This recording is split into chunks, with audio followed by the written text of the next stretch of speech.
I'm going live. All right, buddy. We're recording. I'm going live, baby. Wait, the spinning. Come on now. Disco fever. Here we go. All right, I think we're live. Yes, we are live. The little red box came up that says we're live, so I guess we're live. Love that little red box. I love little red boxes too, Kevin. They're the best. All right. They are the best. All right. All right. Yeah. Are you sure we're good? This is a fucking big night for us. We can't mess this one up. Oh, we're messing it up. Oh, we're gonna have a fucking good old time. If you tuned in to the Shining Wizards Wrestling podcast, the podcast to pay the boss. And you're looking for us to talk about Survivor Series and everything else that happened this week, there's a good chance we're not going to get to any of that. Nope. We did the greatest gimmick of all time. And our first guest that's going to call in at 7 o'clock, he fucked it all up to begin with. So stop. No, I didn't tell him. The gimmick was we're going to book guests that the other hosts don't know about. So No. The gimmick was we're booking a guest that the other hosts don't know about. Kevin makes a good point. And then Matt turned it into this. I mean, it's going to be great. Don't get me wrong. I can't wait to find out who Matt. Basically, Tony and Matt have one guest. I mean, Tony and Kevin have one guest, and Matt has 37 people that he has calling in. Yep. Well, the story behind it was Tony was like 0 for 10. And then I kept saying, I can't wait till everybody gets back to you at the last minute. And then Tony was like, I got 1, I got 2, I got 3.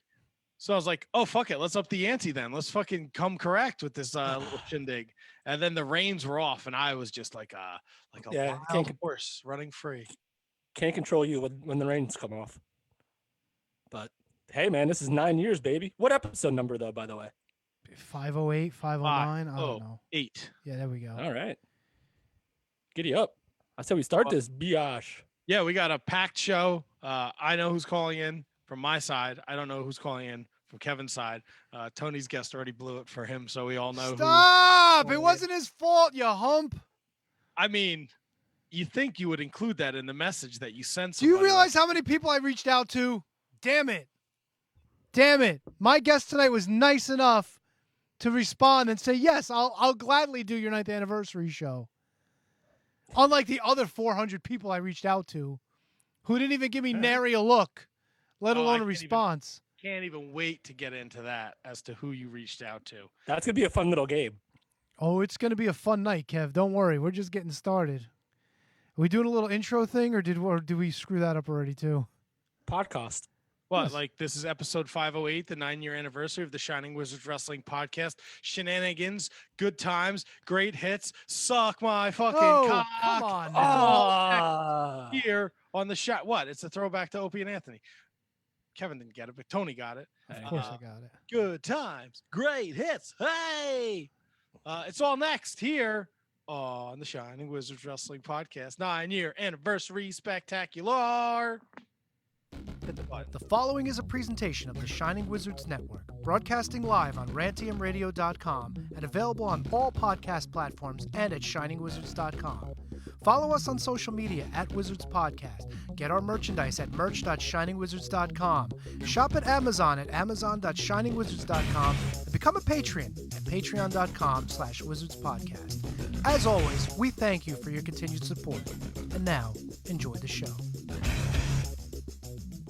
This is Darby Allen, and you're listening to Shining Wizards. What's up, fuckers? I have a small dick. Whoa! How dare you? God damn! Ladies and gentlemen, the Shining Wizards.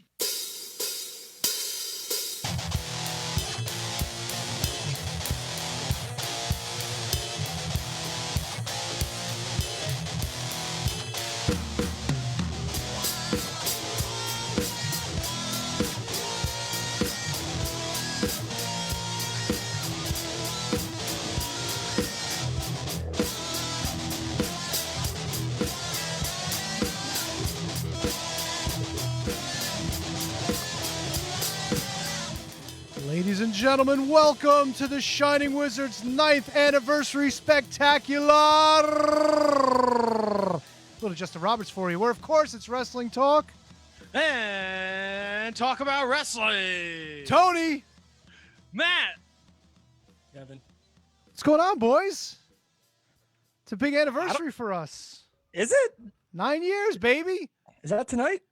Yeah, I think. Wait a minute. It's not? I thought we've only been doing this for like 6.5. You know what I can't believe, Tony What can't you and believe? Matt? I can't believe that it's already been a year. I mean, this is gonna sound stupid, but the 8th anniversary show was so awesome. That was only a year. That was already a year ago. Look, I'm pointing to the sign like it's WrestleMania, Kev. That's mind-boggling. It seems like it was yesterday. Oh yeah. Well, with everything pretty much, the way it's been going for 2020, it kind of feels like it was yesterday because all these days are just melding together into like one nonsensical 24 hours, I guess, is the way to Guys, I describe mean, it. I just really want to take a second and thank Royal Rumble in 1992. Because without Royal Rumble in 1992, the Shining Wizards podcast would not exist. Right, guys? It was like the best Royal Rumble of all time, right? Like 18 main eventers in there out of 30, right, Tony? 30 men who could have been crowned world champion that night, Kevin. 30 men. That's right. We owe all of this. We owe all of this to Royal Rumble 1992. To Royal Rumble That's an 1992. inside joke for people. To Royal Rumble 1992. Will not fall for Fucking A. said joke, said trap. Trap. What? Yeah, Trap. trying to trap me into talking about the 1992 Royal Rumble. You want me to get me all fired up, excited? I'm already fired up and excited, buddy. 39 years old. I had a fucking killer birthday Saturday. That's right. Happy Happy birthday to you. No, don't even bother. All right, you fucking jerk offs. All right, nobody cares. It's a pandemic. We can't do anything anyway. Just another right. year older, but I'm another year wiser. And I booked some fucking killer guests tonight. I'm pumped up about it. And it was like the wrestling figure gods. They knew it was my birthday because I got so many fucking packages Saturday. I thought my wife was going to stab me in the neck. She didn't. She didn't stab you in the neck. She did not stab me in the neck. Ah. I got my Blood Brothers. I got all WrestleMania 37 figures. I got the Brett Goldberg 2-pack. I got the Mr. T Roddy Piper 2-pack. The fucking Brett Goldberg locked, 2-pack is loaded. gross. The Brett Goldberg 2-pack is gross. Does it come with concussion kick action? It's so not accurate in the depiction of the moment. It's absurd how inaccurate it is. Like, no, Matt, go ahead. I mean, I'm sure I'm sure the figures. I'm loaded up. I'm good. It's awesome. Well, happy belated birthday, Matthew. And the Wednesday night crew, they're working some voodoo magic. Dalton Castle, he's starting to turn on me. Like how people are turning on Tony. He's starting to turn on me. Terrible. Right? I didn't see it coming. It came out of left field. Terrible. Don't fall mad. for it. Don't fall for it. I can't be mad at the guy. It was a good cameo, and he has a cat. And when they started the Ring of Honor Pure tournament, the vignette they did for him didn't make him look like a complete douche. And now I see the cameo, and I'm like, I get it now, Kevin. I get it why people love Dalton Castle. Well, it was great that he included his cat in the cameo because now he's known as Dalton Castle. And again, he hasn't completely done a complete turn. All right. Here's what Tony, you got to know. You just got to blow through him. You can't give him any time to let him sink in. All right? You just keep going. Castle. That's a good one. That's a great joke. If you just keep going, you're good. All right. Dalton Castle. Sure. He's going to see. It's like, till that horse is glue, brother. Ugh. Ugh. What can I say? All right. Do you want to? Is your guy waiting? Do you want us to kick start this party? Is he still in the queue? Has he been there for the last 25 minutes? He told me he would happily wait until it's time for his call, but we can go to him right now if you want. Well, is he waiting in the queue? He's in the queue. I've got his name. I gotta know. Bring him in. Let's go. Give him the. Oh intro. yeah. I gotta find out why this guy is in the queue before we even start. Mikko Maestro. Yes. Mr. Maestro, are you there? Oh, he probably went to take a break now because he knew that it wasn't his time. So we'll let him. All right, well, when he comes back and he sees our dumb faces on the screen, then he'll know. What is a Mikko Maestro? What is this, Tony? What have you done to me? He is a fantastic wrestler from the beautiful country of Finland. He's been plying his trade around the Nordic states, And recently, he's made his way to the Pacific Northwest, where he now wrestles all through Oregon, California, Washington, and all the areas. That's Don in Owen between. territory. Yeah, some good stuff. Very talented. He's got a great look. He's got some interesting theme music. The crowd loves him, by the way. Is he familiar with the works of Ludwig Borga? See, this is what I was going to ask him. I don't know how many people there are in Finland. Maybe they're related. I don't think first so. Don't talk about Finland like it's a fucking Whataburger. It's a whole country, you dipshit. Yeah, it's pretty big. So I'm my looking up guest, some- he called Fight Club Finland home for many a year before he came over to the U.S. He's actually been here a few times before that, but we'll get into that with him when he jumps in. Why do Like you look here, so like here on the podcast? like here in this country in the good old U.S. of A? Ah, I think he might have even Double wrestled Anthony Green once or twice. I'd have to ask him about that. I think I came across that in my research. How did you find this Maestro? so how did you? Do you want to know? You want to know? Inquiring I minds. want to know that he's not related to the Maestro, is he? Could be if you want him to be. look at that family tree. What I want. Mikko Maestro, the Stro, and Ludwig Borga At Whataburger. at Whataburger. Yeah, Right. It's a trios team if I ever heard of them. that's where they're having their Thanksgiving on Thursday. They're going to go to the Whataburger I- and talk I- about the good old days in Finland. I was starting to wonder if I was going to get a guest. And you know me, I like to think outside the box. And lo and You behold, sure did. I was going through my tweets and I see Mikko Maestro followed you. And I said, this is kind of random. So I looked into him and I'm like, Finnish wrestler? I'm like, this Yeah. guy'd be perfect for the show. So I reached out to him and bam, right? Like, yep, sure. I'll be happy to come on, Tony. No problem. Yeah, he's been around. He's got a nice little following on the Twitter machine. Hugely popular too. Hugely Yeah. popular. And he's So- quite the talent, by the way. All right, let me look this guy up. Oh, now you guys are all in. You see? Be sure to include Whataburger. Yes. First of all, nobody's all in. All right, I Come am on not now. all in. Come on now. He ruined the gimmick. I want to talk to this guy. It wasn't his fault. I ruined the gimmick. Don't be a douche nozzle. Yeah, I got it. That's got to be on Tony. It is on me, and I take full responsibility for that. But taking nothing away from our guest, it's, as soon as he joins us, it's gonna He's be. not here. Well, Miko is not. He's you- taking a shit. Miko, are you here?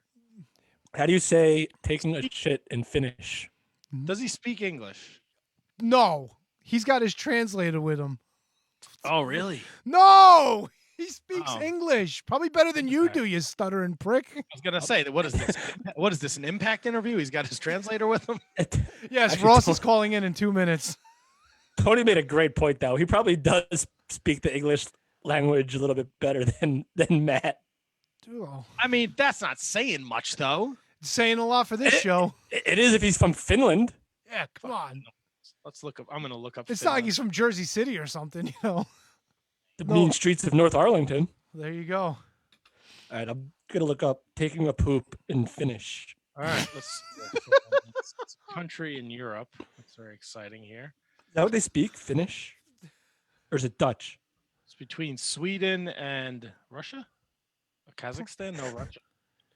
Oh, maybe he knows Borat. Hey guys, do you think when you're taking a poop in Finland, you're hurry to finish? I'll give you that one. That's a good one. Where's my bell? I put my. I had to take the table downstairs, so it's not necessarily. God damn! Ota kakun. Hold on. Let's see here. Ask him that. Ask him that when he comes back. Hold on. Let's see if I can get this audio here. Hold on. Ottaa kakun. Ca- Ottaa kakun. Kevin, I just want you to know that right there, what you just did, our numbers are huge in Finland now. Of course. Oh yeah. Roof. Of course. Ottaa kakun. This is my new favorite thing. We just broke borders. God, Austria, Australia, New Zealand. Ottaa kakun. What exactly is she saying? Taking a poop.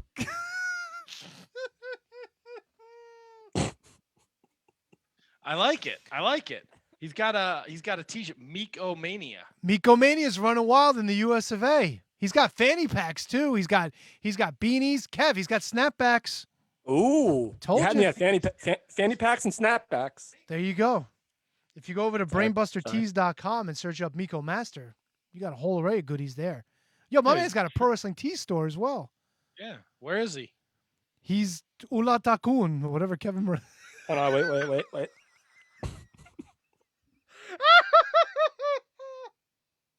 So, Mikko, where are you right now? Ah.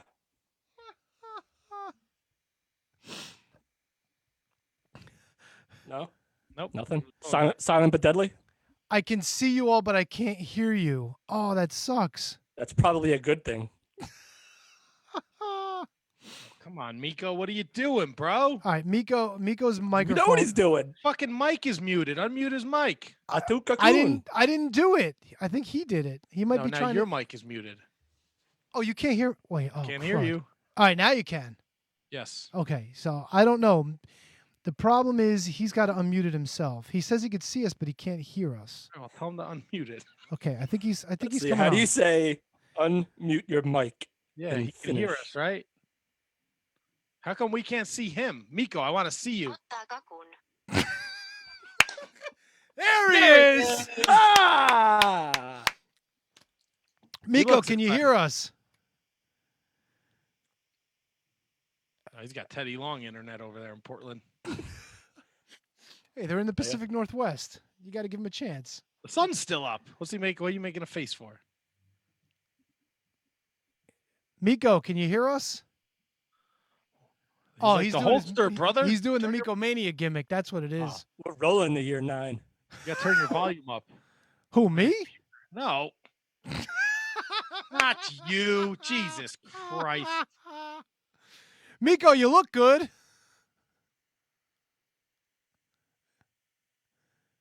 Yes. All right. You look excellent. You're Maybe very we could handsome. yes, Kevin, ask him a question and But he finish. can't. He's got to turn the volume up on his computer. All right, he's Maybe. probably getting there. Relax. He's working hard. He'll get there. Relax. Technology rules. 2020 is a fantastic time. I have faith. He's not muted. Oh, thought I heard something. Come on, Mikko. Come on, I thought I heard Mikko. something too. Yeah. I No, thought that's me. it was you. Stop futzing around, Kevin. Well, I have to put the audio up so we can hear the Finnish language, and then I forget to turn it back down. So it's the Facebook feed on delay. Sorry about that. Let's see how good of a worker Mikko is. Maybe we can do the interview and he can just give us facial expressions. No? That'll be great for the people listening on the rant. Tony's going to kill himself after this episode. I just want everyone to know that. No, it's cool. It's cool. We'll get it I figured feel like out. you went above and beyond though, Matteo. Who, Matt did? Oh, Matt. I think so. Yeah. Nah, it was a fucking layup. Are you kidding me? See, but Matt's a professional. That's why. All right, so can Mikko hear us yet? Is that what's happening? Mikko, Looks not like if you can hear us, brother. Looks like he's typing to Tony. Maybe he is. Maybe he's typing to me on the. Oh boy. Still can't hear you, but assuming the thumbs up, is that everything okay? Well, he can't hear us. Tony booked a mime. We can't. What is going on? Very We impressive can for a radio see show. You, but Yeah, we're not- rocking and rolling over here. 9 years long, 9 years strong.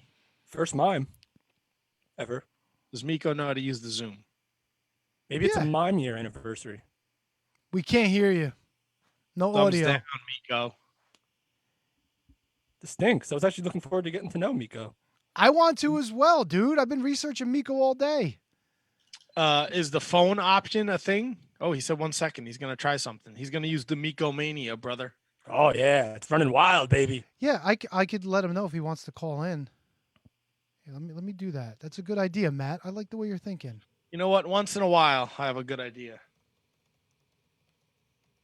How's everyone doing? What's new? We're doing great. Yeah? I'm gonna chime into the old Facebook group here and see what people are saying. I'm gonna grab my phone number real quick, so you guys keep doing what you're doing. All right, cool. Oh, great. Kevin, did you watch the Survivor Series? Sure did, buddy. How was it? What would you give it a grade? A quick grade of Survivor Series based on it's such a handcuffed show, this brand supremacy thing that Tony loves so much. We all love it. I would say probably a C plus. All right. I mean, Drew Roman off the charts. The thing that really soured me was the women's tag team match. That soured me. The whole Lana gimmick. That threw me for a loop ski. What's her gimmick? What's her deal? I don't know. Apparently, I just like you guys, I haven't watched Raw in a while, but I tried to like do a little digging just to see what it was. Apparently, like every week for like the last 6 months or 2 weeks or whatever it is, there's a big gap there. But for the last 2 weeks, or Nia Jax has been putting Lana through a table and been bullying her. Oh, nice. And so like they told Lana to stay on the outside, and like Bianca Belair got counted out at the end. Bianca Belair got counted out at the end, and Lana actually was the sole survivor for her team. And I was like just cause, by a count out, she was standing on the stairs the entire match basically. Sounds rough. It was rough. I mean, I get it from if that's the story, it's just a terrible story.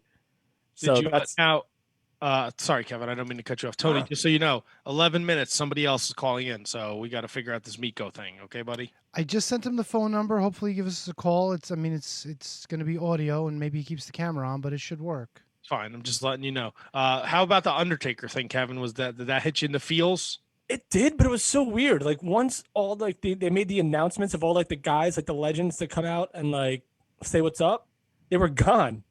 Like they weren't even there when Undertaker came out. Like Vince McMahon then came on and did like a long heartfelt intro, and I heard he said WWF. I think he did. Yes, he did. And then he said, now the WWE. And of course, as we know, WWE, yeah, he did. But they're allowed to say WWF now, so that's all right. Oh, no, but I mean, it's something that, if anyone's going to say it on TV, the only person that's going to be allowed to say it essentially is Vince McMahon. So the internet was going wild for that. Really? That's what they were going wild for? Yeah, I don't know. I feel like, first of all, it's wrestling, so nobody ever retires. And secondly, I feel like this is something that I get it. Maybe it could have waited until you had a crowd. You could have just done you could have honored him and done like 30 years of The Undertaker and not necessarily. Well, he'll get that chance again when he gets inducted into the Hall of Fame. Can I ask a question? T-Don, hit us. Why did we need this? 30 years Taker, baby. Really? Yeah, I don't know. That's a great question. I thought, here's my thing is like, I was under the impression that I thought I had like a boogie. I thought after the AJ Styles thing, the Boneyard match, and then the documentary, like it was essentially like that's a wrap. Summed up like he's just gonna ride off into the sunset. Nah, why wouldn't you milk it? Milk it for everything you got out of it. Survivor Series buys, network subscriptions. Let it ride. If they want to take this all the way to WrestleMania, knock yourself out. And you enjoy that ride, buddy. I'll be listen, sitting over here watching Ring of Honor. Listen, I'm not saying I'll watch it. I'm just saying go for it. Yeah, but he pretty much said when he was talking to Austin, he can't compete at that level anymore, so he's done. Oh, he's definitely probably done as a wrestler. But if you want to have like a year-long send-off for The Undertaker, I'm all right with that. I think we got the maestro. I think he's coming in. Mikko, can you hear us? Oh, please work.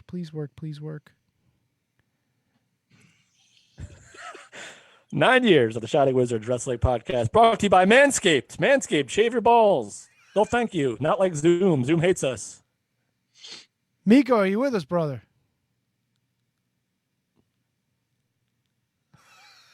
Oh, no. Oh, there. I see him. This might actually be a top 5 guest right here. Can you hear us, Mikko? Mikko, can you hear us? Mikko, can you hear us? Mikko, can you hear us? Mikko. All right, he can hear us, I think. But we can't hear you. You can't see me. Oh. People in the Facebook chat are saying that he's still muted. No, Is that, he's is that not. a cat? Is that a Captain Obvious thing? Or No, what's he's going not on? muted. His microphone is open, at least on our end. Maybe Mikko Mania has found its kryptonite. Yes, the Shining Wizards, as all the guests of this show have found out over the years. I was gonna say technology. This sucks. I really want to talk to Mikko too. Kate the Great says he's muted. The mute box came up. The mute box on Facebook? I don't know. No, the mute box is coming up because I keep going over on his picture to make sure he's not muted. Well, if Blue you go, button says mute in top right of his video. No, he's not muted. That's for me to click on to see if I want to mute him myself. He's not muted. There's something going on with the audio from his end. All right, so 6 minutes away from our next guest here in the Shining Wizards. we have Closet Door joining us. Closet Door, nice to see you. He's Is that getting all? he's getting a phone, and unfortunately, he's not going to have much time once we get him on the phone. But he'll have a few minutes. Oh, We Someone might said have to reschedule Mikko for next week. I think. we can just call back later in the show. Yeah, we could figure something All out. right. I'll do that. We have openings after 8:50. No, after 8:30. After 8:30? So wait a minute. Wait. When you messaged us, you said you were trying to fill 8 o'clock. You didn't say nothing about 8:15, 8:30. you said the 8 o'clock hour. Yeah. Kevin's guest is 8 o'clock. Then I got another one at 8:15. Yeah, mine was at 8:30. He got moved up to the 8 p.m. spot. Okay. All right, come on. Mikko. Tony's 8:30 canceled because he had gonorrhea. It was Otan Kakuku or whatever. My 8:30 guest couldn't stick around. Gonorrhea. Get it? Oh, Oh. Yeah, but Dalton Katzel stinks. Yeah, Dalton Katzel was pretty bad. What about the Shining Wizards Wrestling Podcasts? I'm down with podcasts. And That was good good, right? Catzel does stink like cat shit. Yeah, but not if you covered up with some good. salt This is and pepper. good. This is good. He's got a phone and he's got video, so we're on the right track. As soon as his stuff pops up, she's got to put in the meeting name and the password, and we should be good to go. Oh man, T-Dog. Maybe we Yep. should have let him in when he called at fucking 6:45. Yeah, thanks, doof. Yeah, but we would have been. There's no win-win here. There's no win. Look, I don't know what goes on in Oregon. They made meth legal. Who knows what the fuck's going on out there? Or a gonorrhea. Kev, that was low key, but that was funny. I'm gonna Thank let you. that one go. That was a good one. This Let's poor keep it guy rolling, baby. wants to do our show. And I it's like, want him on the show, man. I feel bad for Mikko. I mean, Miko's getting crazy press right now. Of course he is. He's People are Mikko. loving him. A People lot love of clickbait here from Mikko. If you love Mikko, go over to his Pro Wrestling Tees page, pick up a t-shirt, or go to his brainbustertees.com site. He's got beanies. He's got snapbacks. He's got fanny packs. He's got shirts. He's got everything you could possibly imagine. Support Mikko Mania. And as a matter of fact, I think he's coming in now. Mikko, can you hear us?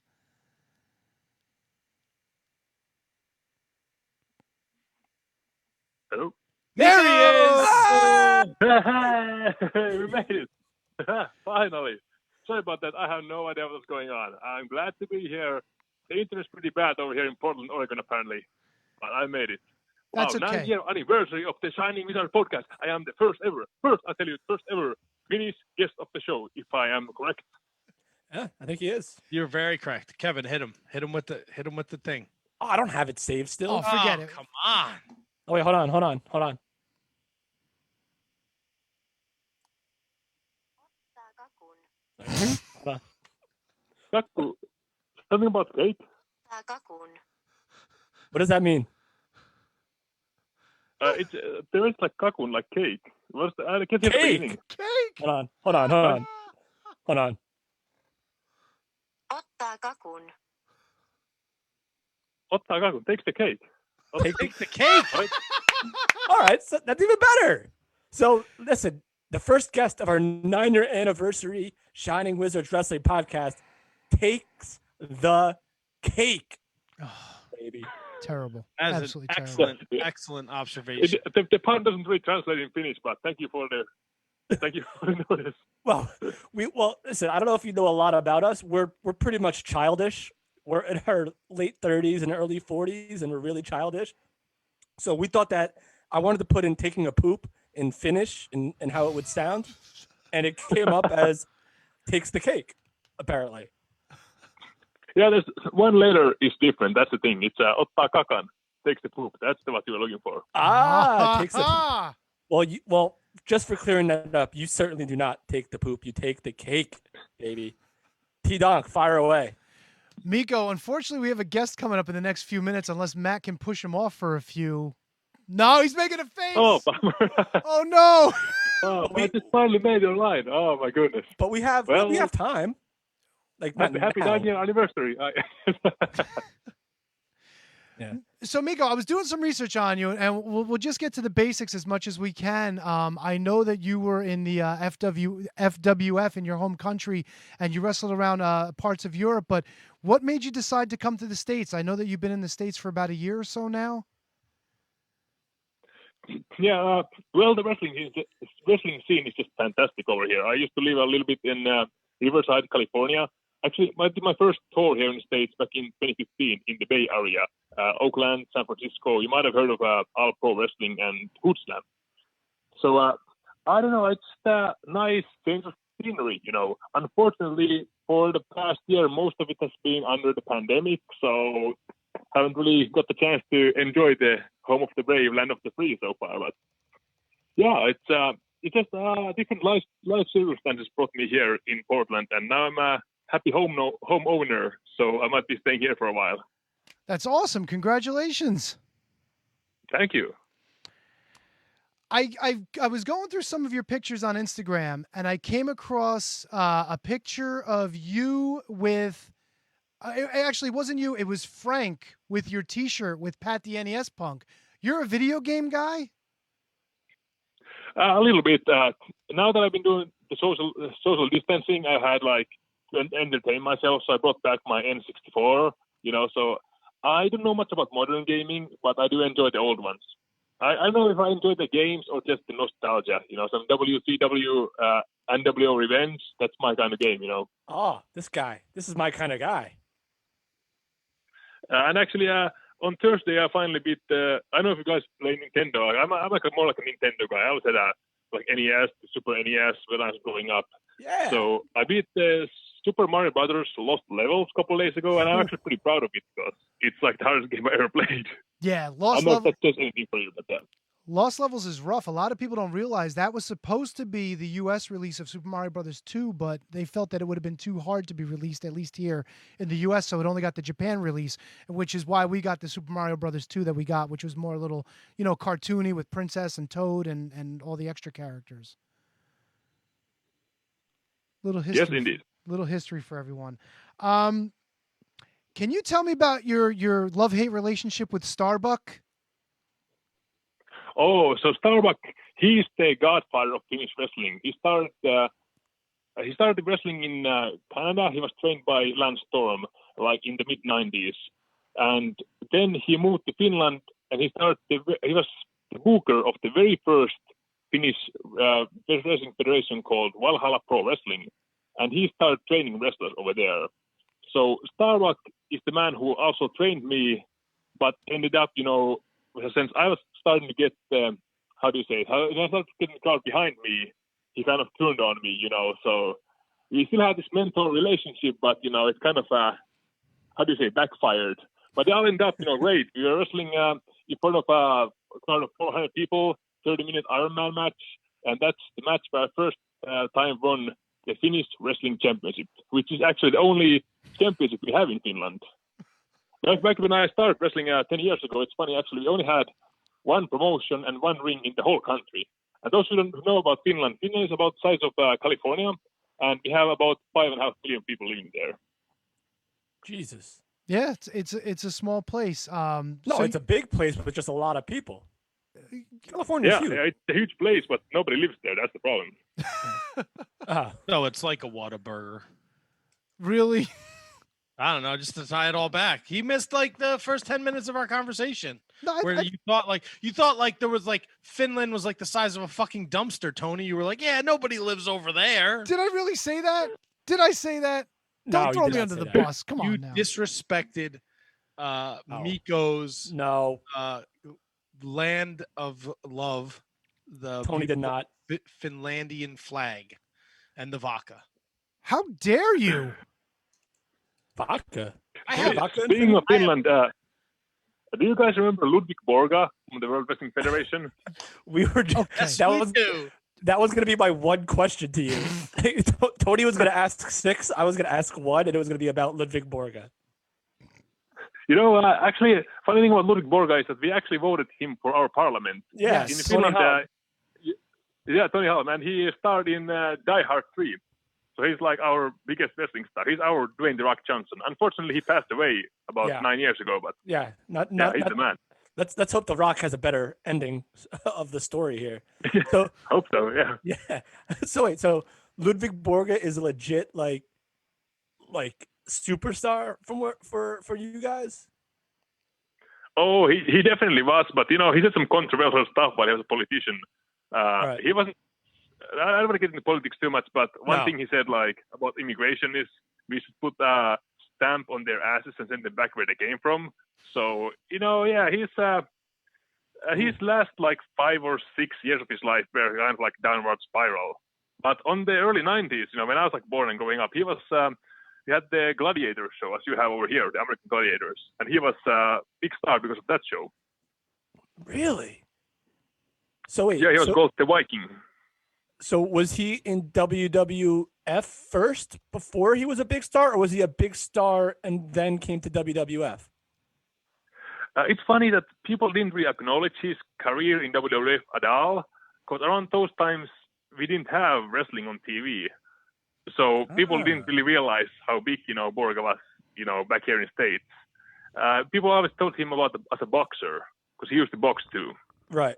And it's funny that you mentioned is like he was basically doing like his promos in the WWF were basically like PG versions of I guess his real life views, talking about how like the parks are full of garbage and this is your America, like this is your just walking by filth and stuff like that. That's funny. That's crazy that Borga was that big of a megastar. Yeah, you know, it's interesting also that back in those days, like early 90s, WWF was trying to make it more child-friendly. And if you understand Finnish language, you can hear Borga swearing there in Finnish, which I thought was hilarious. Yeah. Oh, that's crazy. Mikko, Yeah. we are up against our next guest, but I do want to bring you back for a proper interview. So I will definitely be in touch with you, brother, to let you know. We'll set something up. We'll get you back on so we can go into a little more depth. Sorry about all the confusion and problems that we had. But just before you go, I just want everybody to know, Instagram, Twitter, Pro Wrestling Tees, all at Mikko Maestro. Also, like I said, brainbustertees.com. He's got beanies, snapbacks, fanny packs. You want Mikko Mania to run wild? Get yourself some of Mikko's gear. Mikko, anything you want to leave us with before we let you go? I want to say happy 9-year anniversary, and thank you for having me on the show. I'm looking forward to coming back. Awesome. Thank you. I will be in touch with you. So keep an eye on your Twitter, and we'll hook it up in the very near future to get you back on. Thank you, Tony. Thanks, Mikko. Have a good night, day. brother. All right, bring up the next guest. So You guys know him from the WWF. He is the one. He's Oh! Mr. Mike Duke, the Dumpster Droese. Mr. Droese, how are you, sir? I'm good. How are you? Thanks for having me on the show, and happy 9th anniversary, by the way. Oh, Thank you, man, Mike. This is like 12, 13, 14-year-old Kevin just popping right now. God, man.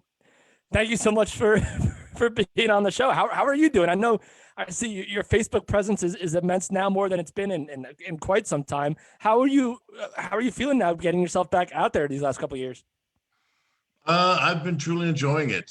You know, I disappeared. I always call it a self-imposed exile for many years. I just kind of disappeared after a lot of bad things happened in my life. And finally, this promoter got me to come back out of my shell and do an appearance. And the fans started talking to me and hit me up on Facebook, and they were really nice. And they started asking me questions, and I started telling stories, and that's how it happened. And it's just been unbelievable.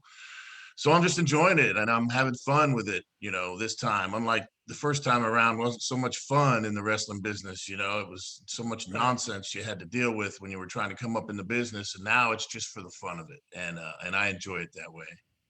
And I know that because we're friends, or I follow you on Facebook. And initially, when you first came on, you were literally telling stories in giant parts, like part 1 and then part 2, just right, and then people are just like, why doesn't this guy have a podcast? Why doesn't he just try to monetize or at least put this into this world that we know as podcasting now? So how have you developed your presence since then? Well, I've actually am doing a podcast now, and we are in our infancy. We are in our first year, so I can only hope to reach that 9-year mark and beyond, like you guys. But it's called Road to Recovery, Duke the Dumpster Droese, Road to Recovery.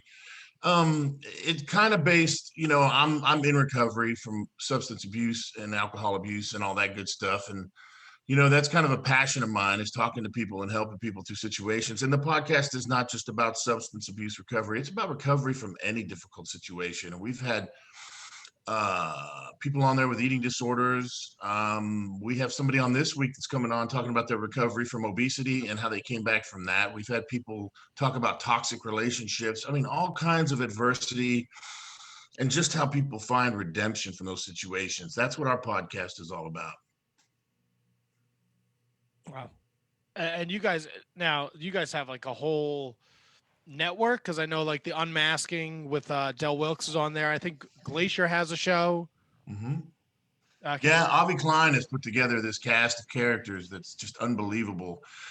His name is Avi Klein, and we have Del Wilkes, we have Ray Lloyd, we have Paul Roma, we have Bill DeMott, and we have the legend Don Morocco on board. Yeah, we've got quite a cast. And then they've got some other shows that are just fun to watch and really entertaining as well. The Green Room is a great show they do. I mean, he's got shows 7 days a week.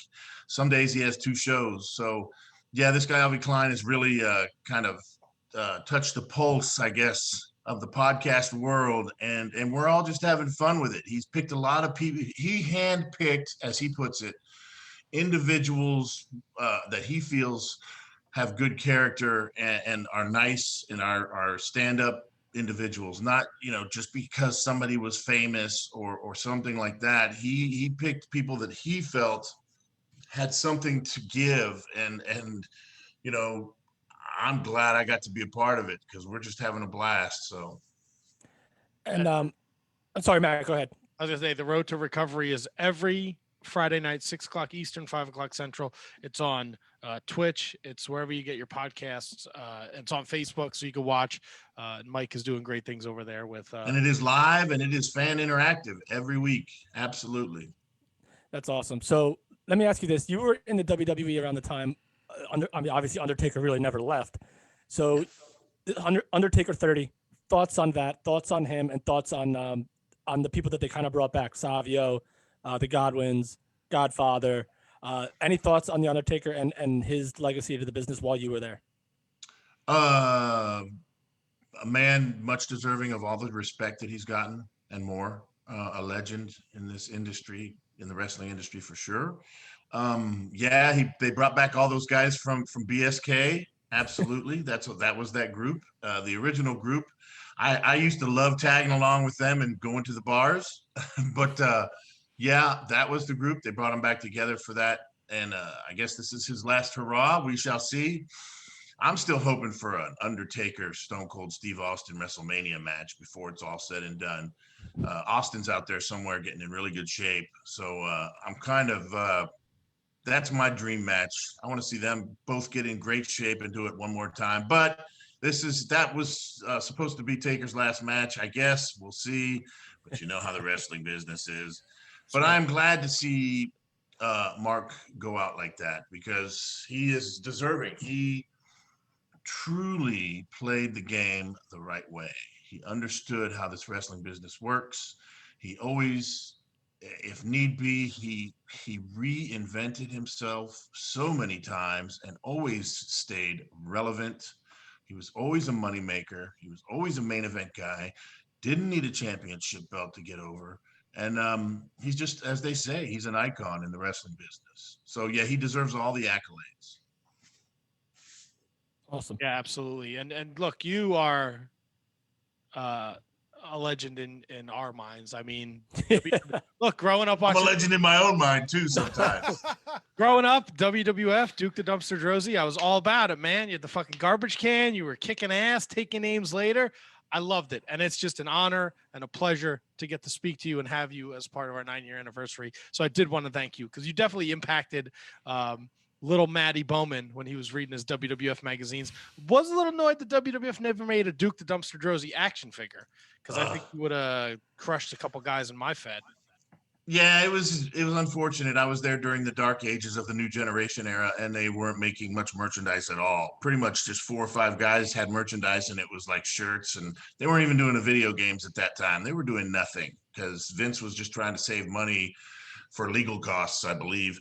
But it was just a rough time. The crowds were down, the whole steroid scandal and stuff. But that's why that never happened. And then as luck would have it, I left right before the Attitude Era took off. And so that was always kind of an interesting little turn of events. But that's when they turned up all the merchandise and stuff like that. So no, I've never had anything official. I would love for WWE to do one of these old like elite action figures or something of old Duke the Dumpster with a garbage can or something. I think that would be really cool.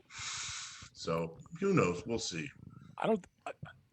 In the days now where like there's literally podcasts about figures, there's Facebook groups about figures, I can't see how they don't do it at some point.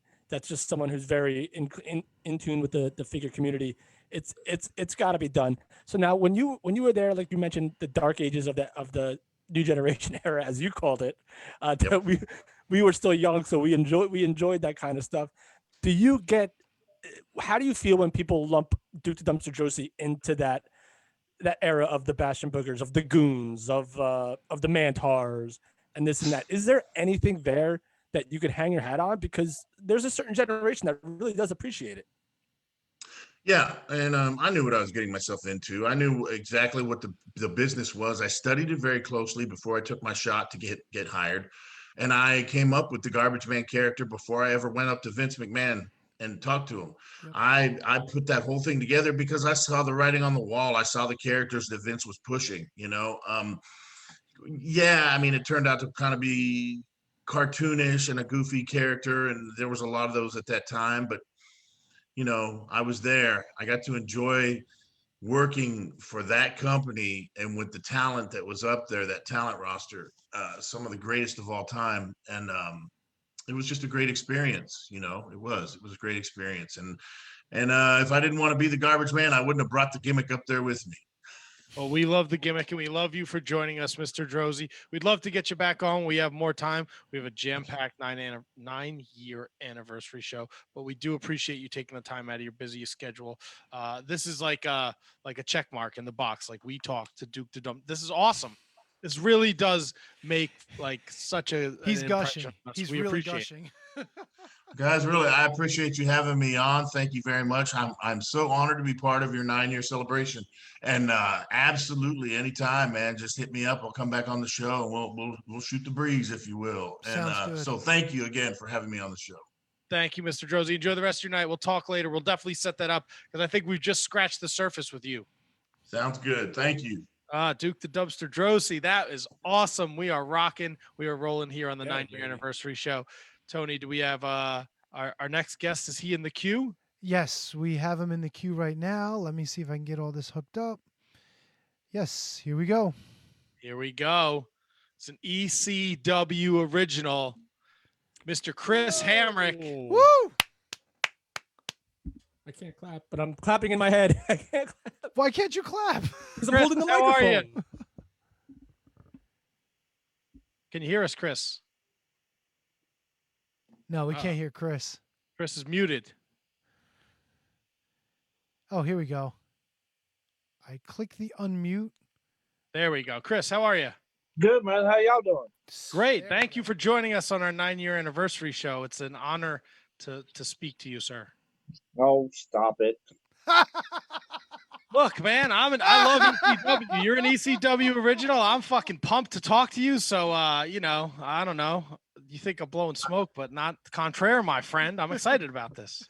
I'm gonna make a prediction. ECW won't even be around in 5 years. Jokes on something you. know? Is there something you know I don't? Yes, I know something that you don't. Matt is actually a bigger fan of WWECW than the original fuck you. ECW. Oh my god!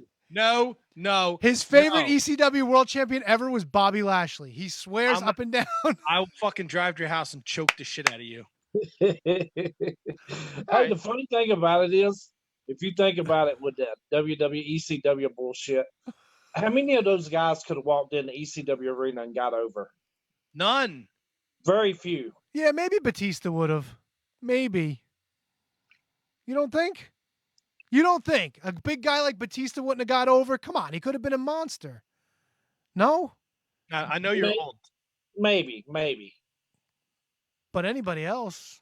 No. I can't really think of anybody. I mean, Punk would have, of course. Yeah, Punk was built for that. I think so. I think you're right. I think Elijah Burke could have. Who? Who the hell did you say? Elijah Burke, the Pope. No? Oh, yeah, I can see that. Yeah, but Edge? not man. No, what's that? Edge? Maybe. Rated R Edge, maybe. Yeah. Well, Edge endeared himself when he helped Rob Van Dam beat John Cena at the one night stand pay-per-view, which was a hell of a moment for Rob Van Dam in his career. It was, but I should have been on it. This is true. I agree. I loved Hot Commodity. Bad 1 out of 3 wasn't bad. Easy. No, I'm lying. You know what? Out of the ECW guys that came in last, I'm very surprised that Julio and Christian York didn't have a job somewhere. Yeah. Yeah, no, that's a great point. You have been around for a very long time, sir. And for us who grew up watching WWF, the Chris Hammrick spot where you would go through the ropes, Yeah, the outside. In the history of Gibbs. Go ahead. Is that something you came up with, or that just happened? It happened by accident the first time, and when I did it, the crowd just went silent, and I'm laying there on the floor, like moving a little bit, and I went, "Oh, that didn't hurt. I could do this." But then getting up the nerve to do it the second time was the hard part. Well, of course. Yeah, but then once you did it, they always had you doing it over and over again. You know what? Nobody ever requested me do it. I always did it on my own. God bless you. Yeah. Here was my thought. You know, back when I started first wrestling, Ricky Morton told me to be different. You know, he said, "Don't go out and be like everybody else." And so I couldn't out wrestle people, but I could out bump them. You know, by the grace of God, that I'm able to walk, and I've never had any broken bones, or you know what I'm saying? Yeah. So Smoky Mountain Wrestling, WWF, ECW, TNA. What was your favorite stop?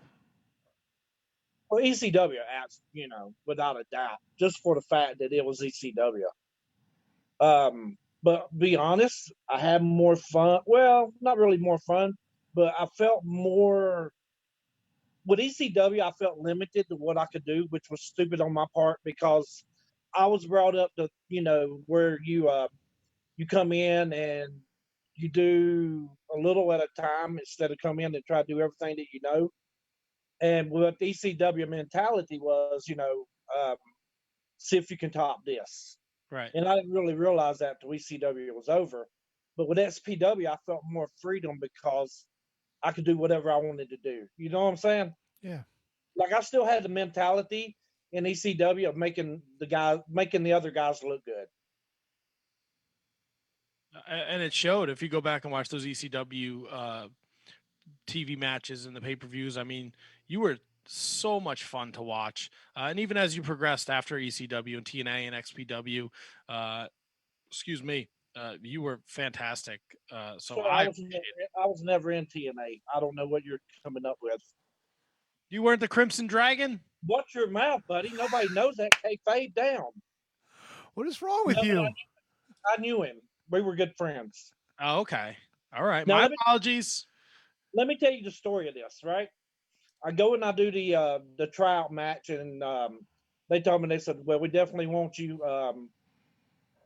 We'll fly you in, because at the time I was living in Maine. Why? And the shows were in Tennessee. So Bob Ryder, Bill Barron, somebody called me that Monday and said, hey, we're bringing you in Wednesday.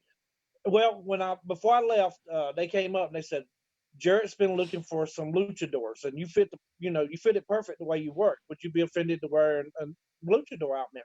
I went, am I getting paid? They go, yeah. I went, well, fuck no. I'll valet park if you got enough money. So they called me Monday, said, okay, we've got you coming in. Don't worry about the outfit. We have it made.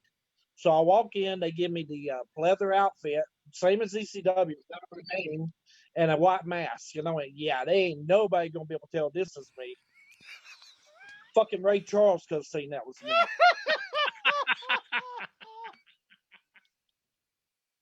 Well, you went on the greener pastures in XPW, and you got the team with Tracy Smothers. And unfortunately, we lost Tracy a couple weeks ago. You have any fond memories of Tracy? Oh yeah, he was a nut. I mean, I love Tracy, but he's kind of stiff. You know what I'm saying? And I used to when he'd be in the ring, stiffing the opponents. I'd look at the other guy and go, "That's why I team with him." The funny story though, he called me. Well, he was hanging out with some indie fuck, and I guess the indie guy told him a bunch of shit. And Tracy was drunk. And so he was cussing me for everything I was worth. He's like, when I see you, I'm going to beat your ass. You don't think nothing about this team. You're all about you. And I went, okay, that's fine. So we were on a show, I don't know, maybe 3 weeks later, we were supposed to wrestle as a tag team, right? I called the promoter. I said, look, when I get there, give me my fucking money. If Tracy says one bad word to me, I'm leaving, because I'm not going to be known as getting my ass whooped in the locker room by Tracy Smothers.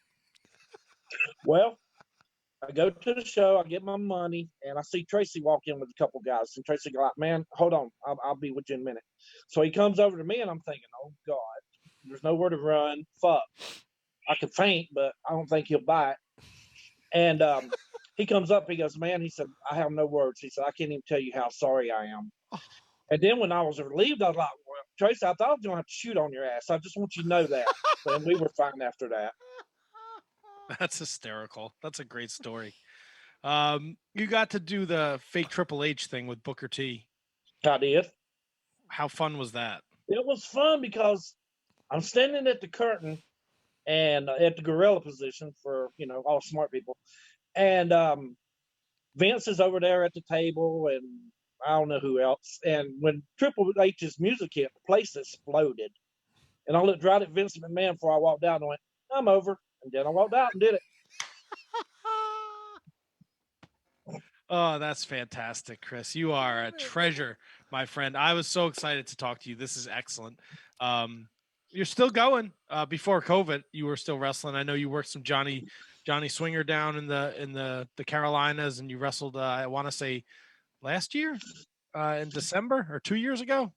You still getting in that ring, jumping around?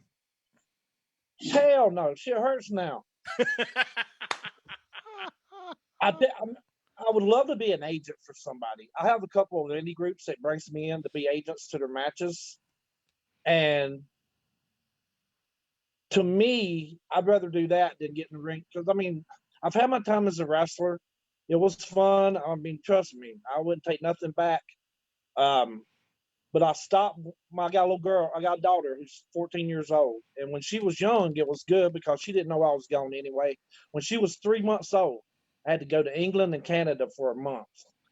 But then when she got old enough to realize that I wasn't, home anymore, I just decided to stay home with her. Because, you've only got them for so long. And I didn't want to be known as the dad who's always gone and missing things and all that. So I was just like, I'd rather be at home playing with video games with her than being on the road traveling or wrestling sweaty ass men, or you know what I'm saying.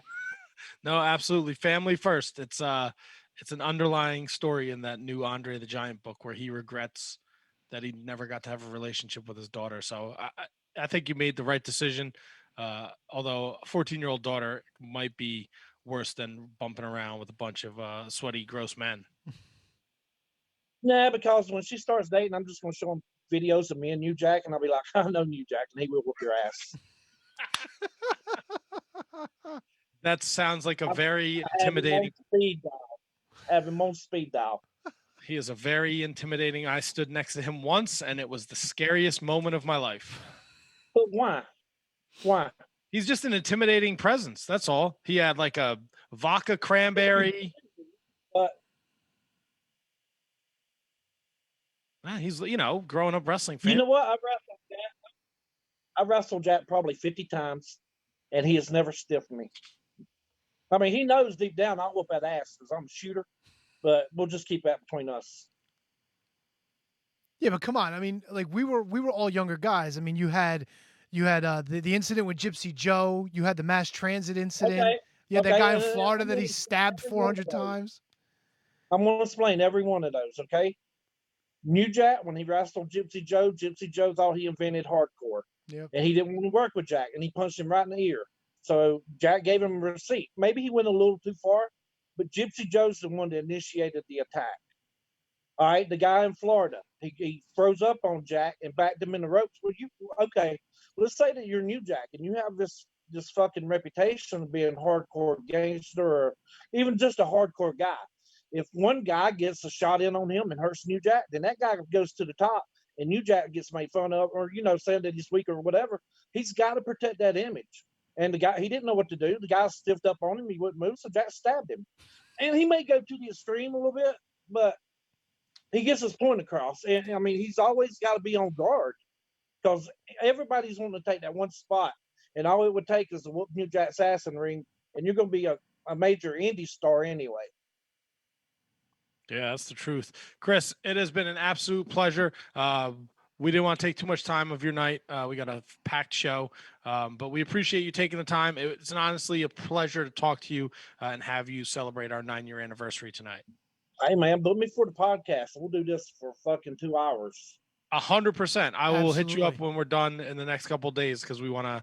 I think we've just scratched the surface with you, and I think we can have a good time. Okay, absolutely. Awesome. Chris, thank you so much. Enjoy the rest of your night. Hey, congratulations on 9 years. Thank you, Chris. Most indie wrestlers don't see careers that long. Well, let's hope we make it to 10. All right, guys. Take care. Have a good night, Chris. Thank you so much. You too. All right, bye. Chris Hammrick, ECW original. We're firing on all cylinders. Tony, how you looking over there? We are good. The queue is still clear right now, but I know we've got another one coming in. So we got one coming in hot. Yeah. Oh yeah. All right. All right. How you guys feeling over there? You guys feeling good? The one thing I'm nervous about is like I can kick people from the meeting, but then it says they can't return. So I'm kind of hoping like when we do bring someone back in the future, that doesn't mean like a future call is going to prevent them from calling in. Oh, well, I guess we'll cross that bridge when we get there. I guess we'll find out. We'll have another Mikko situation. All right. So we got a quick 15 minutes is not a lot of time, but our next guest, we could probably do a whole show with him. Legit. That's been every guest tonight, dude. That's true. That's a good point. So hopefully he calls soon. Hopefully there's not a time situation. I confirmed with him yesterday. He was good to go. So. And then Kevin's guest is 8 o'clock. No? Yes, sir. Correct. Can we plug something real quick while we're waiting? Sure. What are you gonna plug? Shave your balls. Manscaped.com. Use the code WIZARDS for 20% off. Did you want to announce the thing? Maybe this would be a good time to do it. Get that out of the way. Sure. We have Manscaped Perfect Package to give away. And how we're going to do that, we want your Christmas parody songs. Doesn't have to be a whole song. Like a minute. Take any Christmas song. Jingle Bells, fucking Deck the Halls, Rocking Around the Christmas Tree. I don't give a shit. But you got to make sure you mention Manscaped and Balls and Shining Wizards, and it needs to be a minute. And if you can get it to us by December 20th, on the 21st, we'll pick a winner. will ship you out a free perfect package. It comes with the lawnmower. It comes with the travel bag. It comes with the underoos. It comes with a T-shirt. It comes with the ball deodorant. It comes with the ball revitalizer. It comes with the papers for the floor that I thought you're supposed to read while you're taking a shit. Yeah, the ball catcher. I don't know what it's called. It's for your ball hairs. But we got perfect packages to give away though. So what you're gonna do, you're gonna write a little parody. It doesn't have to be longer than a minute. It doesn't have to be a whole fucking song. Yes, please don't Right? send a whole fucking song. Don't send a song. Make sure you mention the Shining Wizards at some point, Manscaped, and then obviously Manscaped does balls, so it's funny if you can, Work your balls in, people. There you go. And you're going to email that to wizardspodcast@gmail.com. We're going to do it all through December. And then December 20th, we're going to pick our favorite. And we'll probably play them on the show and have a good laugh. So get creative. And you could win some free Manscaped stuff from your friends over here at the Shining Wizards Wrestling Podcast. Yes. Sing it a cappella. Play a bongo. Play background music. Whatever you want to do. The more creative, the better your chances of getting picked. Because we're going to have to listen to a lot of them. So you got to impress. You have to impress us. And it takes a lot to impress us. No, it doesn't. Yeah, you're right. You're from Finland? Whoa. Yeah. Color me impressed. Cocoon? I don't know what it was. Takes the cake. Takes the cake. Takes the cake. All of our guests here tonight take the cake. Oh, yeah. Big pro wrestling tee sale going on starting tomorrow, November 24th. ProWrestlingTees.com/Shining Wizards. I think it's like 40% off. Up to 40% off, like everything in the store. Some nonsense like that. It's starting tomorrow at noon, right? Or something like that. It's usually like noon central, so it might be 1 o'clock on the East, but figure it out. And I think they're giving away stuff if you order tomorrow. Like if you put in an order tomorrow, you'll get some free shit, but you got to look into that. ProWrestlingTees.com. And of course, go to our page, Shining Wizards. Buy a shirt. Buy a shirt. Buy a lot of shirts. Buy a shirt. Buy shirts to give away for Christmas. They make great stocking stuffers. And I want to shout out Kate the Great. Yes. Kate went above and beyond, and she went into our Discord, and she got all these videos from all these amazing people, and LSG, and Colin West, and Harry the Dump Tiger. Harry the Dump Tiger. And Crowbar, and it was just out of this world. Well, all of our usuals, too, in the Discord, our Discord family. A lot of those guys. Yeah, you got to watch that. Literally left me speechless. And I said to them last week, because Wednesday night I didn't do the Dynamite show, and they put us over for 9 years, and I said I don't take compliments well. And then she went and did this, and it was out of this world. Mike Freeland, Francis Wright, I mean, just... Sean Coelho from across the fucking world in Australia. Manny Crazzo was on there from Austria. David Henry Bauer. Yes, with his friend Antonio Hosserman, who was not in the video, but he was in spirit. Dynamite. Awesome video. It's up on YouTube and Facebook. And the Russinellos were there from the Wednesday night show. Who else was on there? I can't even remember everybody that was on there. Kate. Well, Kate, of course, had to put herself over at the end. Yeah, of course. She looks good for 45, no? Dang, son. Hey, look, she's trying to revitalize herself with the purple hair or whatever color it was. I'm digging it. Hey, there ain't a lot to do during the pandemic. I guess you got to dye your hair. I don't know. I got the Ultimate Warrior bandana on. Yeah, are you going bald? Like, do you? Nah, I just put an Ultimate Warrior bandana on. My hair's a fucking mess. I need a haircut. I'm just too lazy to go out to the sports clip because they almost fucking suffocated me last time I was there. They give you the hot towel, but they won't let you take your fucking mask off. So she puts this fucking hot towel on my face, and I'm laying there, and I can't fucking breathe. I'm like, can I take the mask off? So just have her take the hot towel off. Did you go to the mask off? I'm like, all right, take the towel off. You're fucking killing me. Did you go to Great Clips or Waterboarding Clips? I went to Sports Clips. Sports Clips, even better. Yeah, they all the sports on the TV box. Yeah. Good times. Of course. I'm gonna be really bummed if this guy doesn't call in tonight. Yeah, this is kind of bumming me out a little bit. Because this was my big get. You want to go over my list while we're waiting? Please. Okay. Please. I'm not going to tell you who the person is that had to cancel at the last minute because I'm going to try to bring that person back. So I don't want to drop that name but yet. that doesn't have to be a surprise. Yeah, but it might be. I think it'll be better if it is a surprise. Trust me. Trust me. Trust me. We're not in that surprise guest gimmick. I wanted to, after watching Talking Shopomania, get Rory Fox on, but I had too many people I was waiting on. And I also was trying to get contact information for Matt's favorite MLW wrestler, King Mo, but unfortunately I couldn't figure out a way to get in touch with him. Fox is definitely doable. Mo is definitely not.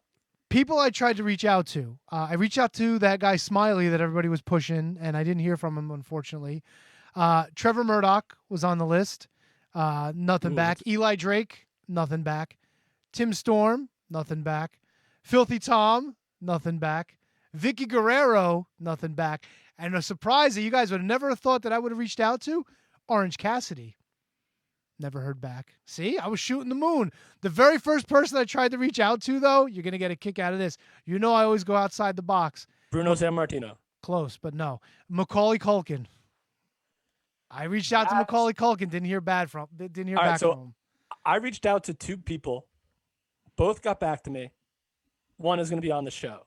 But I kind of thought outside the box in Tony's direction and got no response after Matt decided to go on a rant and have his cavalcade of stars. So I started reaching out to more people.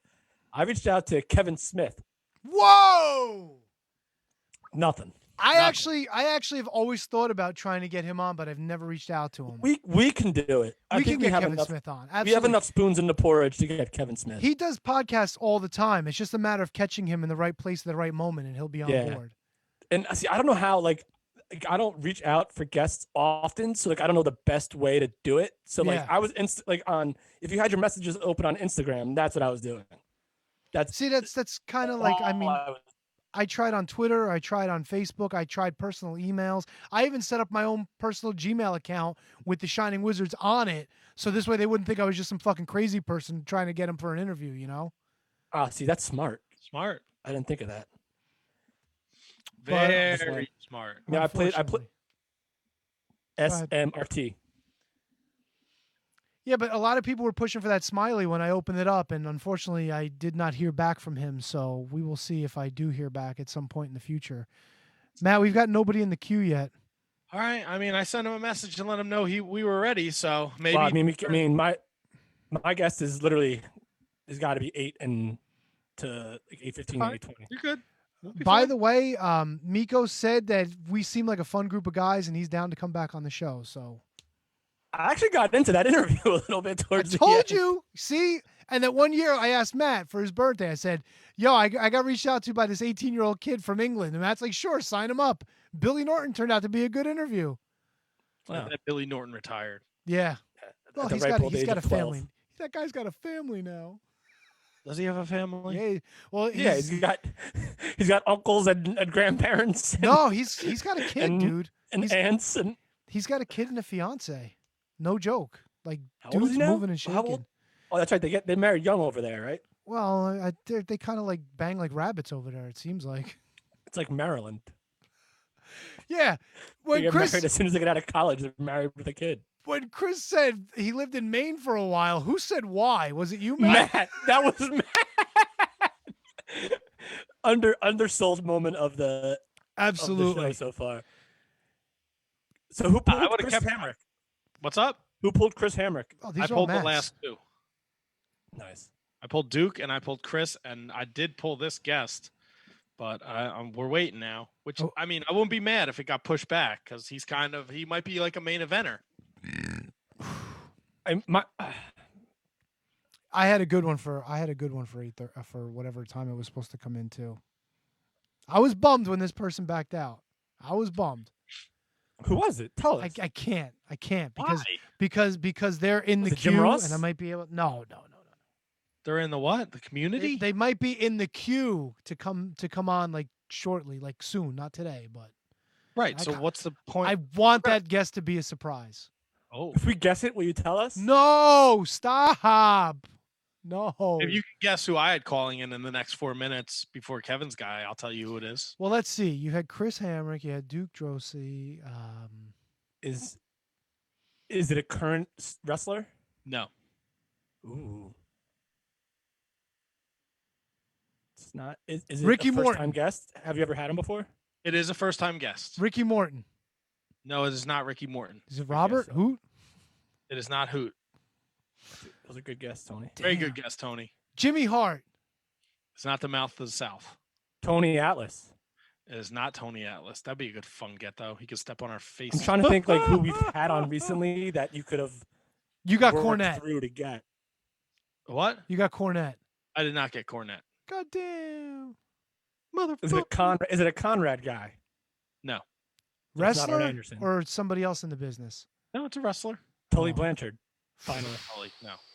Ooh, and not currently wrestling. And it's not a Conrad guy. Jake the Snake.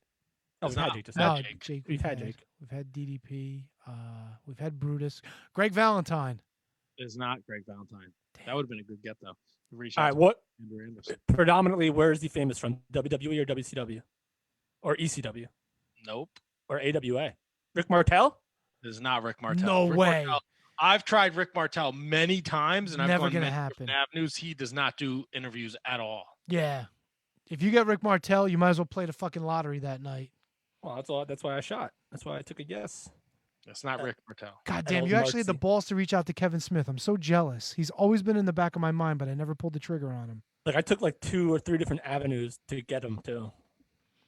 But Who- I think we can get him. Who'd you reach out to? Did you reach out to Brian? I reached out to Kevin Smith himself. Obviously, I reached out to KP to see if he knew somebody, and then I reached out to a guy from the Shared Universe podcast family. Ming? I'm not going to say who I reached. You out reached out to Ming. It was either Ming or Mike Zapsik. Come on. to. No, there's a whole family there. There's a whole different network like us. Do I have a minute to go pee? It's 7:59. All right, I'm gonna go. Who's pee. answering the phones? They're Tony calling me. is. I'm on them. All right, let me just stop the video. I'm gonna Yeah, pee we- really fast. Well, Kevin, we were talking to Miko. I see Mike Drosy. I'm like, really? Wow. Dude, like, see, here's where the surprise gimmick is awesome, but it also stinks because you want to talk to these guys for like a long time. Yeah, I mean that's the thing. When you start booking, like when you book more than 3, it kind of like gets like, okay, we got to sort of scuffle them off, you know. I get it. And like when I reached out to my guest, it was like, all right, there's 3 guests, no big deal, that's perfect. He's gonna have his time to talk if he wants to or not. He's gonna have this time. Yeah. So like now, like we have to rush people, and I mean, again, chaos is great. I love the chaos. You know what I like? I like it sucks because I'm the guy that's in charge of the Zoom, or like at least like one of us has to be in charge of the meeting. But I do like when people call in that it's like, okay, we're just waiting for the host to add you. As opposed between you and me, my guest is a repeat before Matt made a big stink about first time guests only. Oh no. Yeah. Oh no, Kevin! He's gonna fucking murder you when he gets back. Yeah, well, he didn't. That wasn't a rule at the time. It was. It's always a rule. Whenever we do these shows, it's always no. When we book a guest, I booked a guest. There was never a rule about. But it's been a long time since we've had him on, so he's basically lived a second life. Oh, you rebooked somebody who was already on the show? Yeah, but I got him before this whole thing was made known. All right. In well, fairness, Brian, ready for Brian Myers. Is it Brian Myers? It's course Brian it's Myers. I'm not telling you who It's it Brian is. Myers. It's Mikey Whipwreck. So if it was Mike Mint Mitchell, I'd be excited about that. M3. I would talk to the Kings of Neon again. Oh god damn! This fucking strawberry jalapeno energy drink was not good coming back out. Oh, I can't imagine it was good going in. It was delightful. I thought you were off of the energy drinks. What's wrong with you? It says no sugar. It's all caffeine. Oh, I'm sure that's even better. I gotta get fired up because if I started drinking at fucking 7 o'clock, I'd be a fucking hot mess. really. Kevin's guest is on, and I know who it is. Well, let's pop him in. Let's see who it is. Here he is. Guys, it would not be a 9-year anniversary Shining Wizards podcast without my dear, good, close personal friend. He's looking up because he knows it's not true. But it's a joke on this show, Brian. Ladies and gentlemen, the most professional wrestler, Impact Wrestling superstar. It's been a long time since he's been on the show, but he's been joining us. He's joining us right now. Brian Myers, ladies and gentlemen, welcome to the show. What's up, boys? What's up, man? Happy anniversary. It's great to be back. Thank you. Great to have you back. Quick question. How bad did Kevin have to harass you? Actually, not as bad as you would think. Really? You didn't- He lucked out. Normally Monday nights we do the Major Wrestling Figure podcast, but I randomly did a independent last night in Cocoa Beach, which is only 30 minutes from Broski's house. So we did it all last night. So it freed me up for tonight. So Yeah. it was figure fate, as we say in the show. Very And you nice. wrestled Shannon Moore, who's another former guest of the podcast. How'd that go? That's like a dream match for a mark like me. Shannon's super cool. I was thinking about it heading into this thing. I probably haven't wrestled him or even like seen him in person in like 12 years. It was Were you hired at the same time? You were. Was he teaming with Oh, Jimmy yeah. Wang Yang when you guys were there? Broski and I wrestled him and Jimmy Yang a ton of times. I remember doing like an entire European tour where we did like every day. So yeah, we wrestled a bunch. So it was cool. He's in great spirits. He looks great. So, did you ever think in your wildest dreams that the Major Wrestling Podcast would become what it's become? No, not at all. And speaking of harassing, I mean, Broski harassed me to start it in the first place. I'm glad he did because I didn't see what it could become, and then neither one of us saw what it would become. If that makes any sense. Can I ask you a question about Matt? Yeah. Do you have a relative that left him like a lot of money? Because he's always buying fucking like I think I'm bad buying figures. It seems like every day on your Instagram, he's got like 1,000 packages of figures that I didn't even know existed. I don't know his financial situation. I mean, I know what I made in WWE. I know that his has got to be fairly similar, and I don't feel like I can just spend irresponsibly like that. But fans of the show know that he's just so irrational. That's just the only way to put it. I think he'll worry about the money after the fact, you know? Yeah, because I hit you up and I was like, bro, these Chase figures are way too fucking much. These AEW Chase figures. They've come back down to earth though. I actually was just looking the other day. They're not like the Jericho came down to like 3, but that Cody is still like a G note. Yeah, it's like just under a G, I would say, but it was well over at one point. Yeah, so, I can't swing that. My wife will just don't tell her. Don't tell her. She was here the other day when both of my boxes from Ringside Collectibles showed up.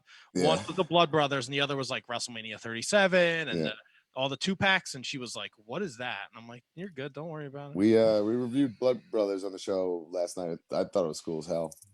So. The packaging is amazing, and the packaging is amazing. But then even this, and I think we all kind of agreed about it while we were like reviewing it. No wrestling figure ever has had blood like where the paint was applied. You know, most of it's just like a spray of like, oh, this guy's bloody. Like these, like Zach's Cody and my Cody were identical. Like it's like application, like the way it's supposed to be, which is pretty impressive. I don't have any room in the details yet behind me, so I didn't. Yeah, see, like I'm like the biggest fraud. Like Matt's like the real figure guy. Like we talk about figures every now and then, but like Matt's like the real like figure nut. I mean, like he buys everything current. His backdrop has proven it. So yeah. Like my biggest out of room. My biggest purchase of like the last 2 weeks was a Mike Kanellis basic. Oh wow! Don't go crazy. For it was like $15. What was it? A Five Below? No, dude, I went to Five Below last week and did not have retros. They didn't have basics. Yeah, they've been like cleaned out. Yeah, I don't know. They had like Hot Wheels, like monster truck.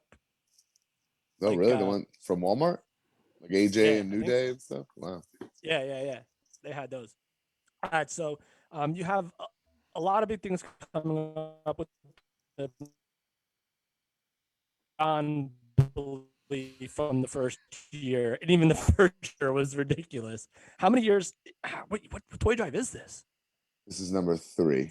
This is number 3. Yeah, 18, 19, 2020. Yep. So even then, December 10th is when it's going down. A lot of names. This looks like a lot of fun. Reynolds, Silver, MJF, Taz, Tommy Dreamer, Swoggle, Smart Mark, by the way, incredible guy. Probably one of the most unsung hero, but not so much anymore. He's sung, right? Yeah, he's sung. He's pretty sung. Let's leave him sung. Let's leave him sung. Yeah.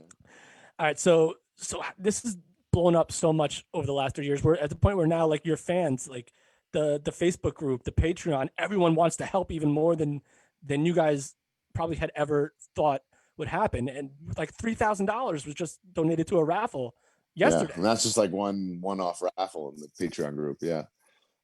It's just an idea Matt and I had, and every year it just seemed to be growing and growing. And I mean, last year we had the live event, which obviously due to, the pandemic and stuff, we can't do this year.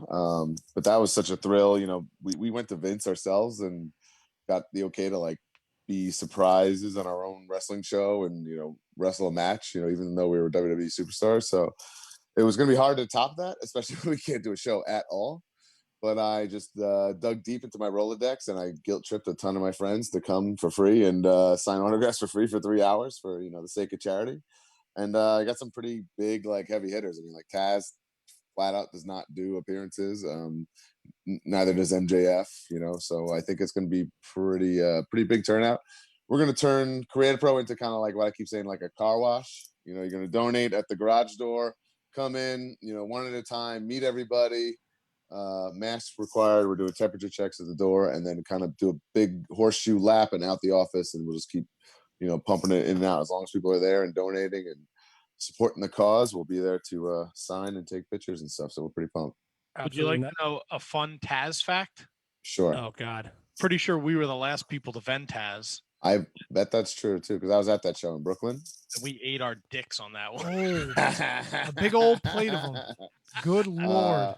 I got at least 2 of my San Francisco toymakers signed that day that I needed bad. Yes, let's talk about the Hasbro journey that you're on. Getting ridiculous. autographed, signed, on card, Hasbros.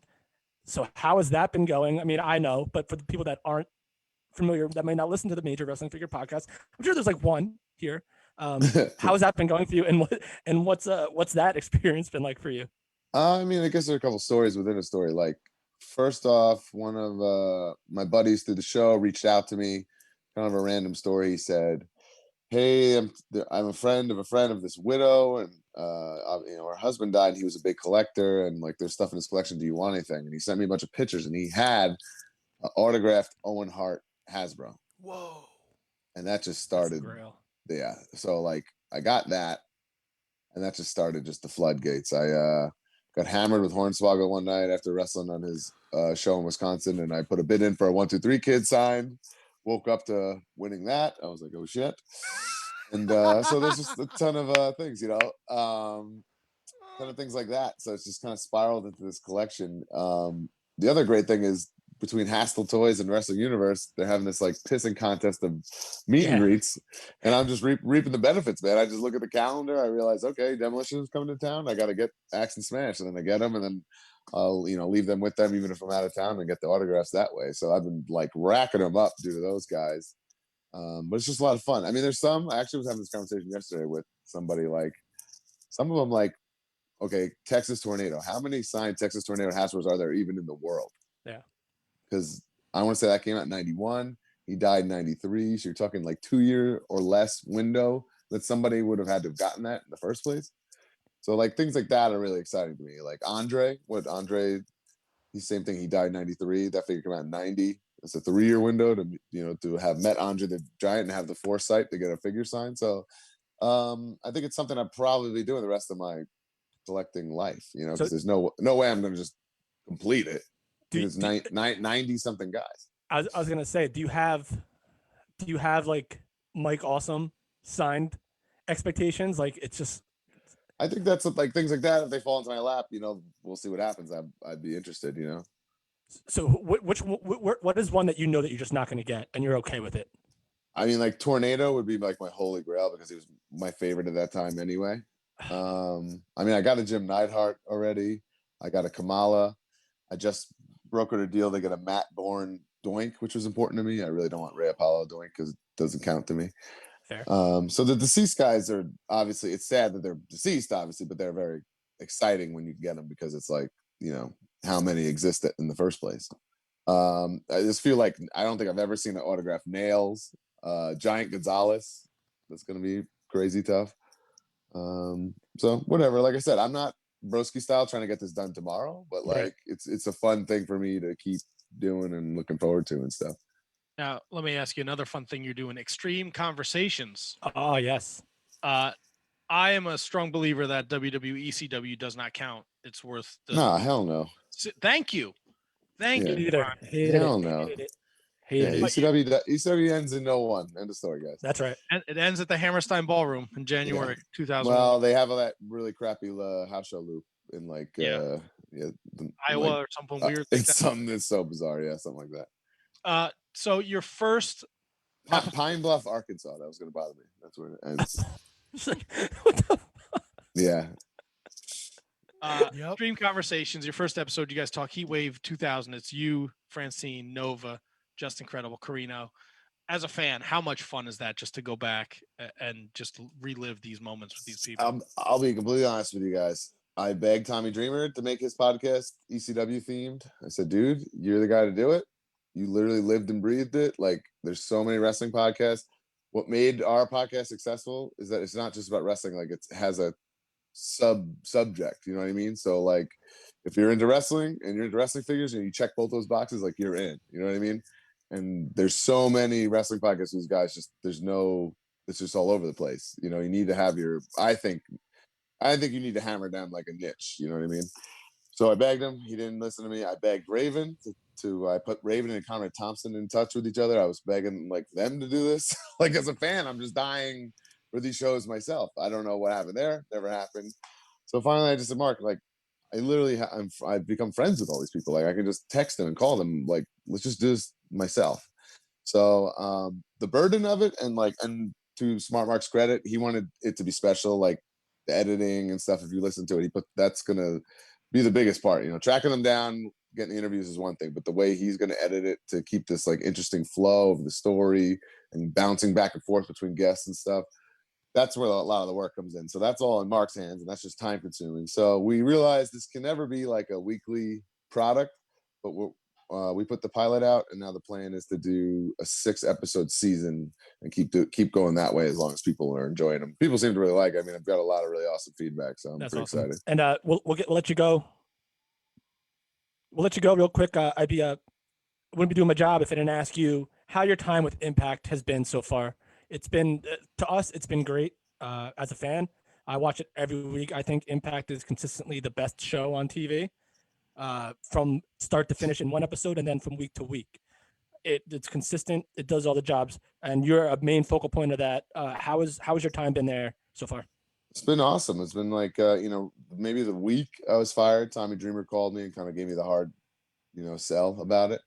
And I knew, obviously, being such good friends with Luke Gallows, he was one of my best friends. I knew what he was plotting away at too. So it's just been like a real blessing to be a part of. It's been so fun to have like the creative freedom and do what I want to do. And if my opinion matters, it's like it's a unique feeling for me. And I think the real thing is I just want more people to see it and watch it. And like you're saying, because I mean, obviously I'm biased, but I think it's a really good wrestling show.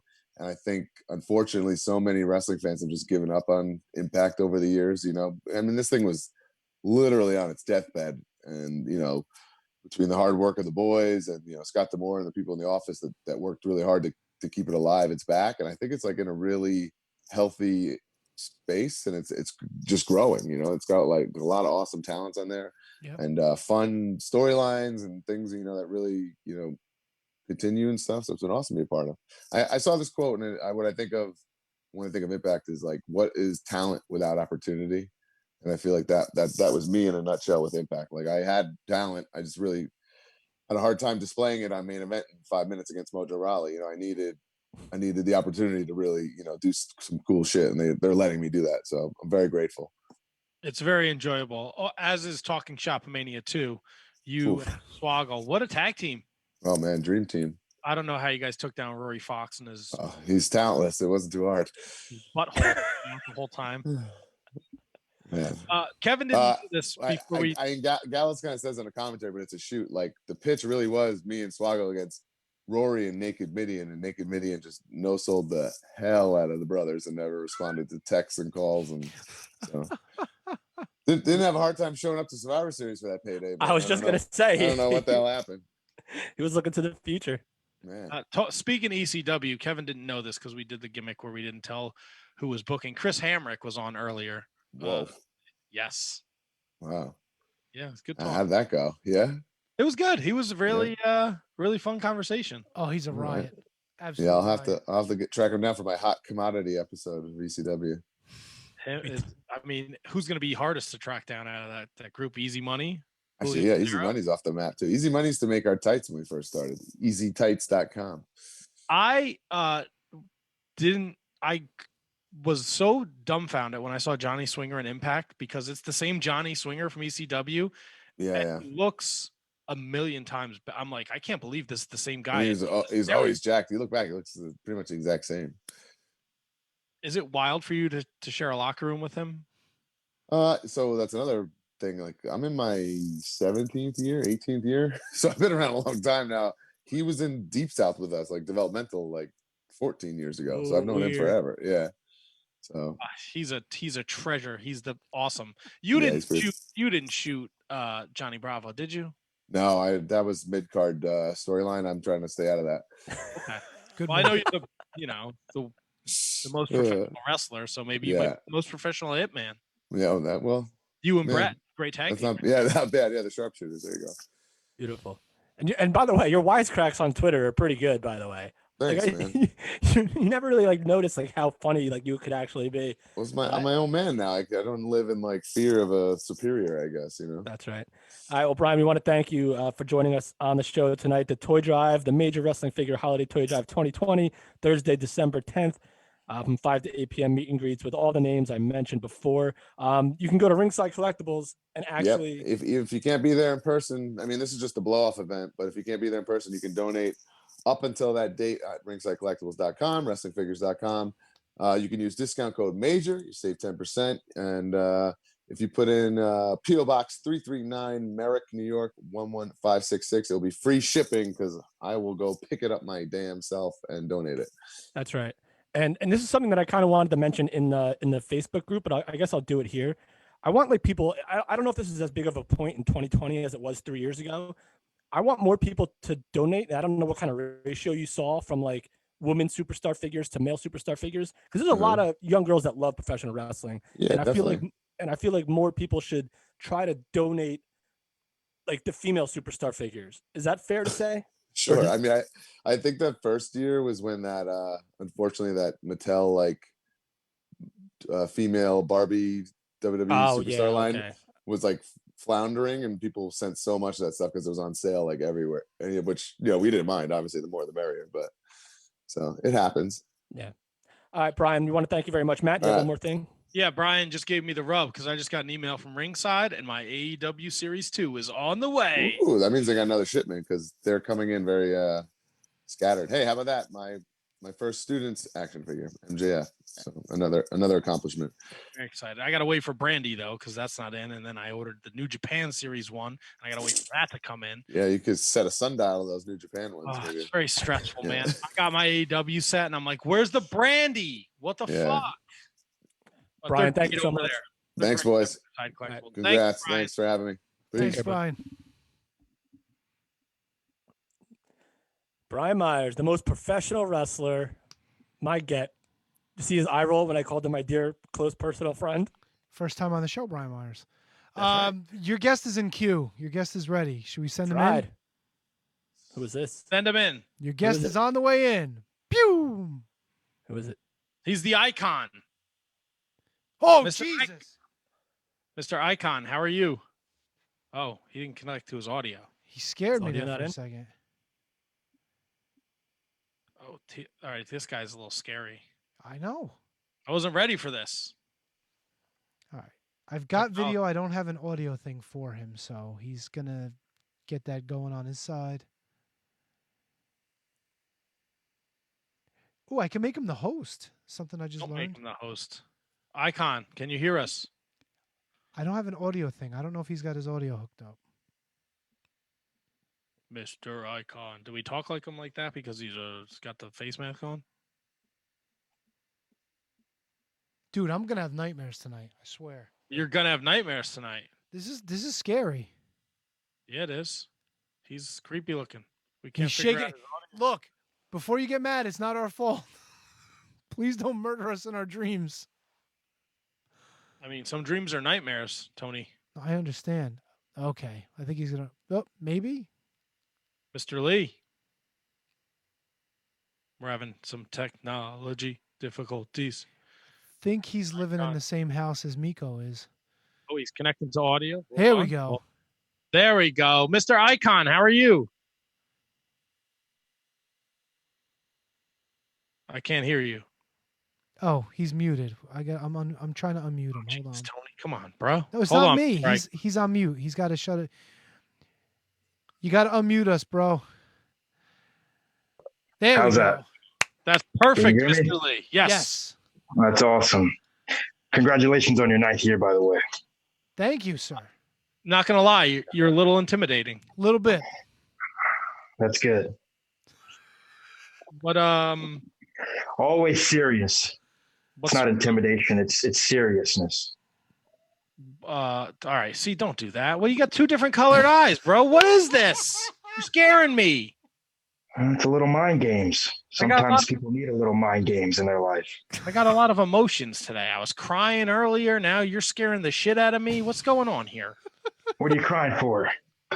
One of our wonderful fans put together this amazing thing where they got all these people to congratulate us on 9 years, and they didn't tell us about it. I don't call them fans. I like to call them sheep. Sheep. Mm-hmm. Very intimidating. What's with the? Is that on? What's the face mask for? Well, the mask represents, let's just say, like I want to say it's more like a metaphor of like a wolf. You see, it's like a wolf, and when I talk, my words sometimes they manipulate people. So the mask is kind of there to represent kind of like the shield, the protector for you. Me? No, I don't wrestle in the mask. The mask comes off in the ring when I'm fighting my opponents, but when I'm talking, yes, the mask stays on. It's for you, for your protection, from my words, because I don't want to manipulate anyone. How many different color eye gimmicks you got over there? I see a blue maybe, but on the Twitter machine, I see a red. Well, this is red.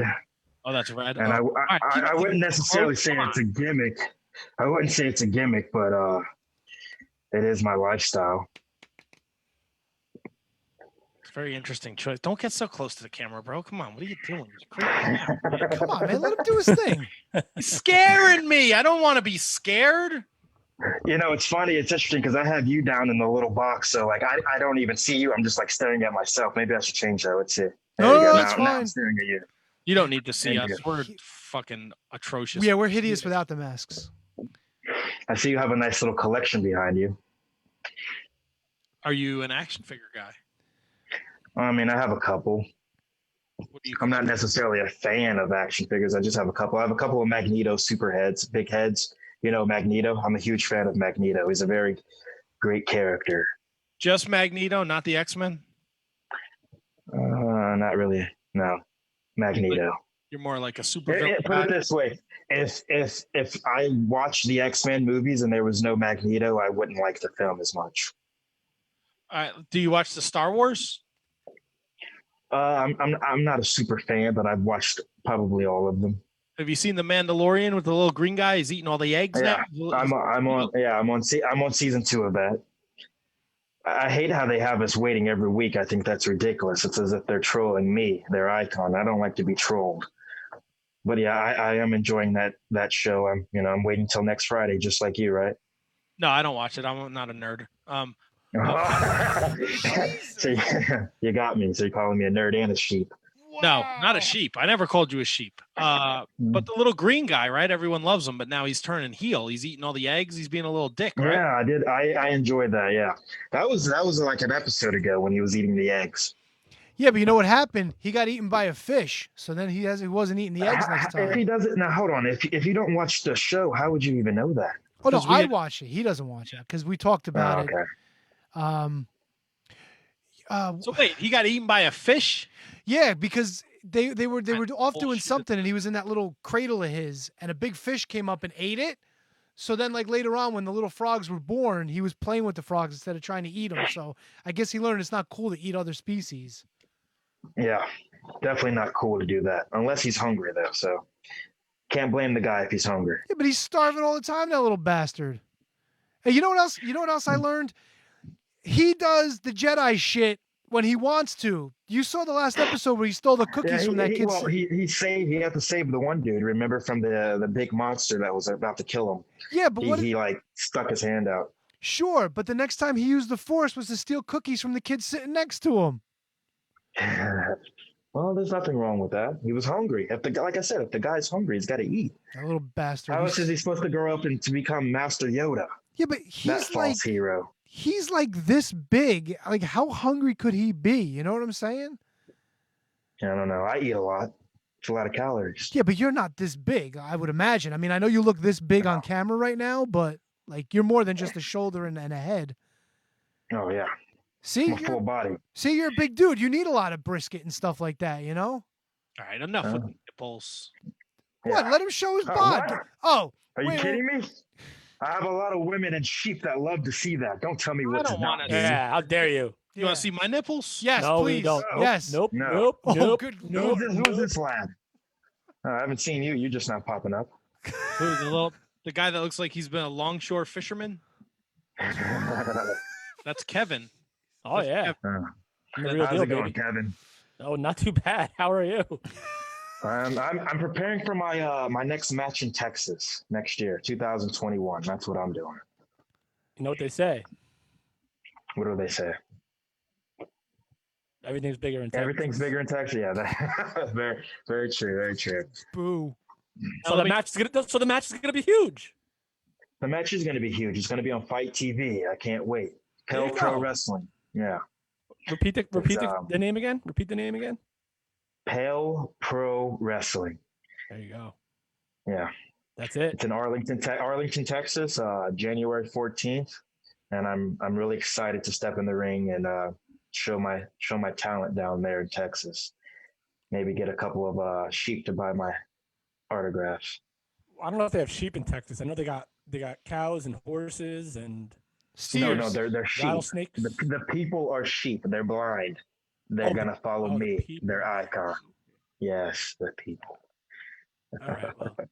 Well, What are you an icon of? The people, the sheep, you, all of you, all of everyone. us. Wait, you're my icon? Of course, I'm your mine icon. now. Yeah, dude, come on. I'm your icon Lee. Icon Lee, that's you. _ icon Lee _ Yeah. Something like that. Oh yeah. Unfortunately, Twitter makes me do the underscore for now, but What do you mean? everywhere else it's icon Lee. Twitter's got to Oh, fall no, in line with the rest of the sheep. Yeah. It's very true. I like this guy. Who? He's starting to get it. You. Me or Kevin? Kevin. I like you too. Not so much Tony. Tony's a little quiet. What? I'm in awe. I'm enamored. I'm a sheep. I'm doing my duty. That's good. Sheep What don't a- talk. Whataburger or In-N-Out Burger? Let's talk about this Whataburger. I wasn't impressed when I was in Texas. I would definitely say In-N-Out Burger just because when I went to Vegas last year in December, I went to Vegas and I had In-N-Out Burger for the first time. I've never had the other place, so it's not fair for me to judge. But In-N-Out Burger was fantastic. Whataburgers, it's okay. It's not the greatest. If you're going to be in Texas, Not the greatest. check it out. Yeah. Facebook kind of lies. I saw a Facebook post about it saying it was the best burger, but until I have it, it's not the best burger. Would you be the icon of burgers? You're saying that particular location is the icon of burgers, or I'm the No, icon of burgers? If you would become the icon of burgers if you enjoyed the burgers. I mean, I'm the icon of the franchise, not necessarily the burger. That's true. I They wouldn't would want actually the burger. I want the whole franchise. I don't want the burger. they Give me would the they would company. rename Whataburger Icona Burger. I like it.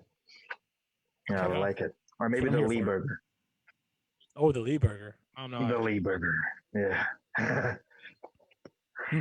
The Lee Burger. What can we make out of that? What could the Lee Burger be?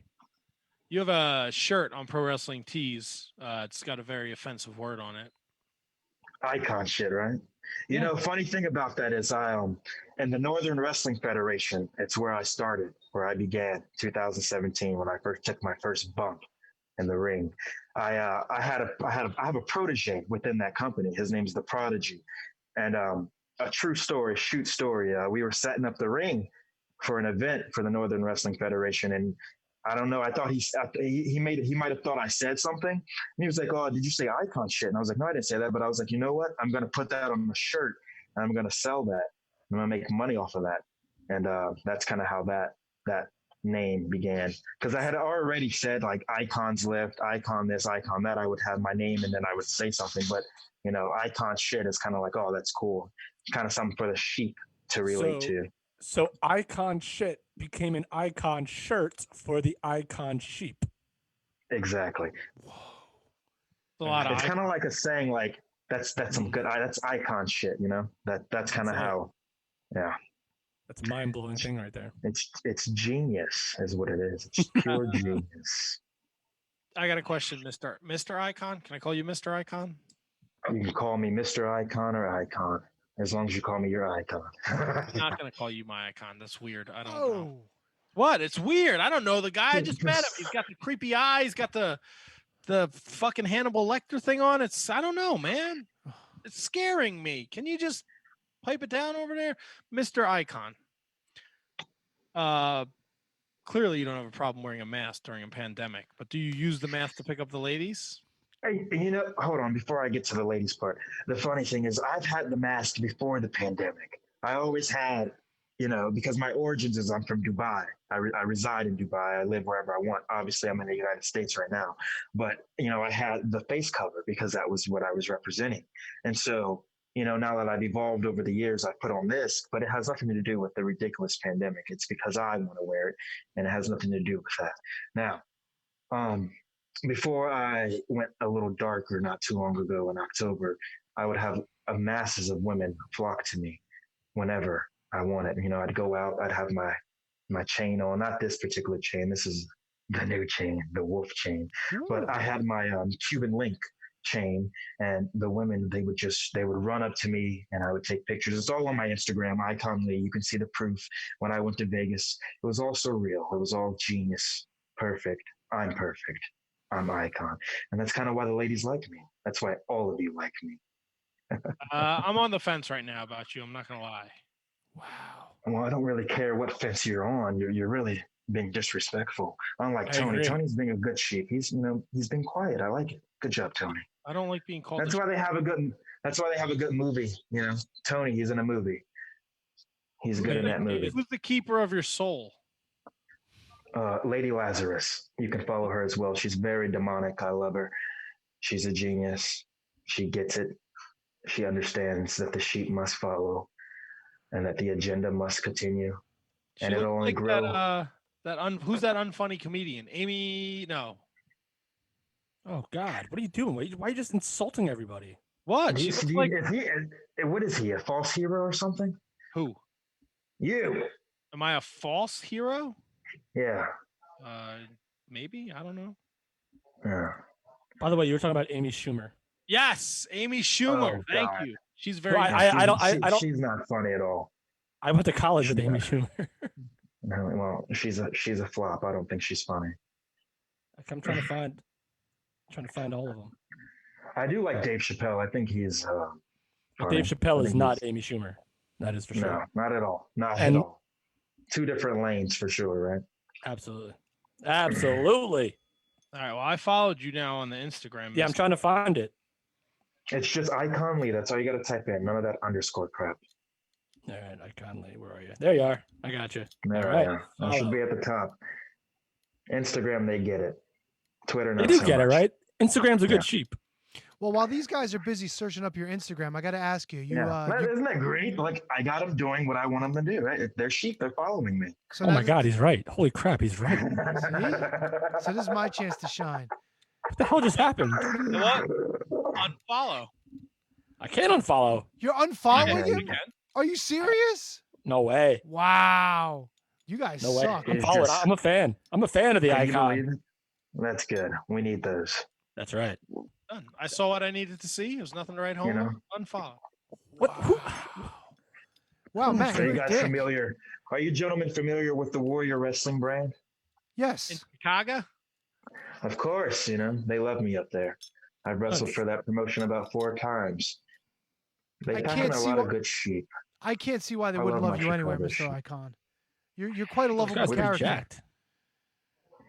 Well, of course, I actually train. Unlike a lot of these false hero wrestlers, not all of them are true. I'm a true hero. I train hard. Yeah, dedicated. Matt used to wrestle. He was in worse shape then than he is now. Yeah, look at them pistols. Can you take off your shirt? Can you take your shirt off again, please? Absolutely not. No, not you. I'm talking about Matt. Oh, here we go. Here's a treat for you, Mr. God. Icon. Good Lord. Yeah, just keep your camera on you, Tony. I don't want to see it. I don't want to see it. Look, holy shit, dude. Yo, that DDPY is paying off. It looks like a fucking Muppet looking at me. Not gonna lie, it's not the worst he's ever looked. No, he actually looks better than usual. Oh, please take out the Manscaped balls, please. No, he's not. Oh, Listen, God. Matt, we can't do that- this. Matt, get back. Manscaped gives out a lot of good promotional deals. 20% off with the code Wizards plus free shipping, my friend. Nice. So if you're the kind of fella that likes to take care of your nether regions, we got your hookup. This is ridiculous. Why is it ridiculous? I'm just saying, Matt is ridiculous right now. You like the horns? You have see the the icon. horns? Oh, I see the horns. Beautiful thing. Yeah. See, Matt appreciates the devil horns, but he's too busy. He's too busy getting naked. Matt, did you see I'm glad the camera hasn't switched to him at all. Matt, did you see the Keep devil it horns on in the you. icon's hair? Whatever. Oh, it's the icon. How dare you? How dare you? You know, he'll learn over time. He will learn over time, just like they all do. I don't understand what's happening. Matt's confused. He doesn't want to be led, but he's being led. He just is trying to fight it. This is like talking to Francis Wright. I'm not buying this shit. Don't try to fight it, Matt. dude. Matt, you don't have to buy it. In time, I will rule everything. I promise you. It's I free, promise Matt. you, Matt. It's There you free. go. Come on now. And if you doubt me, I have to buy it. I don't. I think you're good in the ring. You're a good wrestler. I don't know about ruler though. Oh, big ruler. I know Big a lot ruler. of people. Big man. time ruler. I'll give him credit where credit's due, but this whole follow the leader, like Jim Johnston stuff. I'm not drinking the Kool-Aid, man. What the music writer for WWE? Johnson?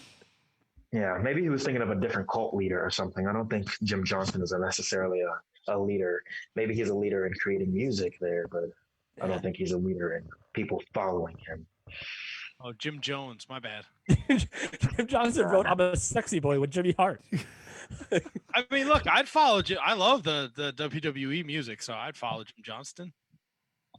What are you, JR over there? What are you doing? You're gonna show us your hog now? What's this guy doing? What is going on here? Listen, when Teddy Long showed us his abs 3 weeks ago, you had no problems with it. Let the guest show off the goods. But when the icon shows him the best abs in the business, he runs like a little coward. He's You a do not bitch. have the best abs in the Icon, I can't business. see. You I can call him. can't see, Icon. I can't see. Hold on, you do not have the best abs in the business. No, they're pretty I'm good. the They're pretty best. impressive. I must say. Thank you. I mean, who's competing with me? John Morrison? I mean, Matt that's definitely an isn't. honor. Matt Morrison definitely. has good abs. Chris Bay has some He good does. abs. I know Chris Bay, and I'll tell him to his face, my abs are much better. Okay? Chris Bay, my abs are better than yours, boy. Hot take. Wow, boy, too. That's Hot take, spitting hot take. That's rough, man. That's fighting who else words. has good abs. John Morrison does have really good abs though. Tanahashi, he got some abs. Tanahashi got some abs. You know who's got some abs? Davari. Holy shit, he's Oh chiseled. yeah, Davari's got abs. DeVar, yeah, well, enough about those people. Let's talk about me. They're sheep anyway. Okay? I'm tired of talking about you. Oh, I want to talk about him some more. Let me ask you a question. When you're with the ladies, you please them with this thing on, or does this come off? Like Oh this- my, what? Am I pleasing with that thing on? Is that Yeah, the like- question like- that you asked me? You know, like when the ladies are they like There's Mr. no Icon, room. sir? Can you please keep the mask on? I mean, it depends on what kind of lady you're talking about. Some ladies are into that type of thing. Well, that's what I mean. Like Not if a all. woman brings that up, you're not one to say no, right? No, See, perfect. Oh, I thought he was I am perfect. Oh, stop. You're I not perfect. completely- That's Mr. I'm Icon. My name is Icon. It's better than perfect. My name is literally the best name in professional wrestling. You can't get better than Icon. No arguments here, Okay. sir. No arguments whatsoever. Matt wants to be a dick. Let him be a Tony, dick. I like you. I'm sorry for saying that I didn't like you. Tony, you are the best. That's okay, man. Everybody falls in line. I'm good. That's what I like. Order. That's why I like Magneto. He got them all to fall in line. Ooh, can I be like the second icon? Like, what would the second icon be? Because I got people falling in line for That's me my now. prodigy. No, you can't be the second. You can just be a loyal sheep and shut up. See, now that's rude. You want to support him. No, he's fine. Matt, you're just not listening.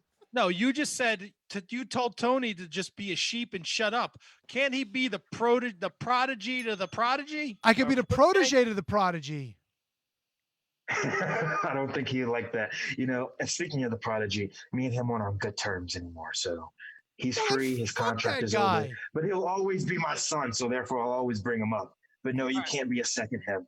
Why not? Come on, Darth Vader, take in another kid. My time is running out, gentlemen. He's bailing on us. Do you have to pay royalties to DC for that thing? Who? What? What are you talking about? DC, the comic book we people. don't. No, DC. I brought up Magneto. Wouldn't that be Marvel? Why are you bringing up DC? He pays royalty. He pays royalty to DN. Hold on, Jack Wagons.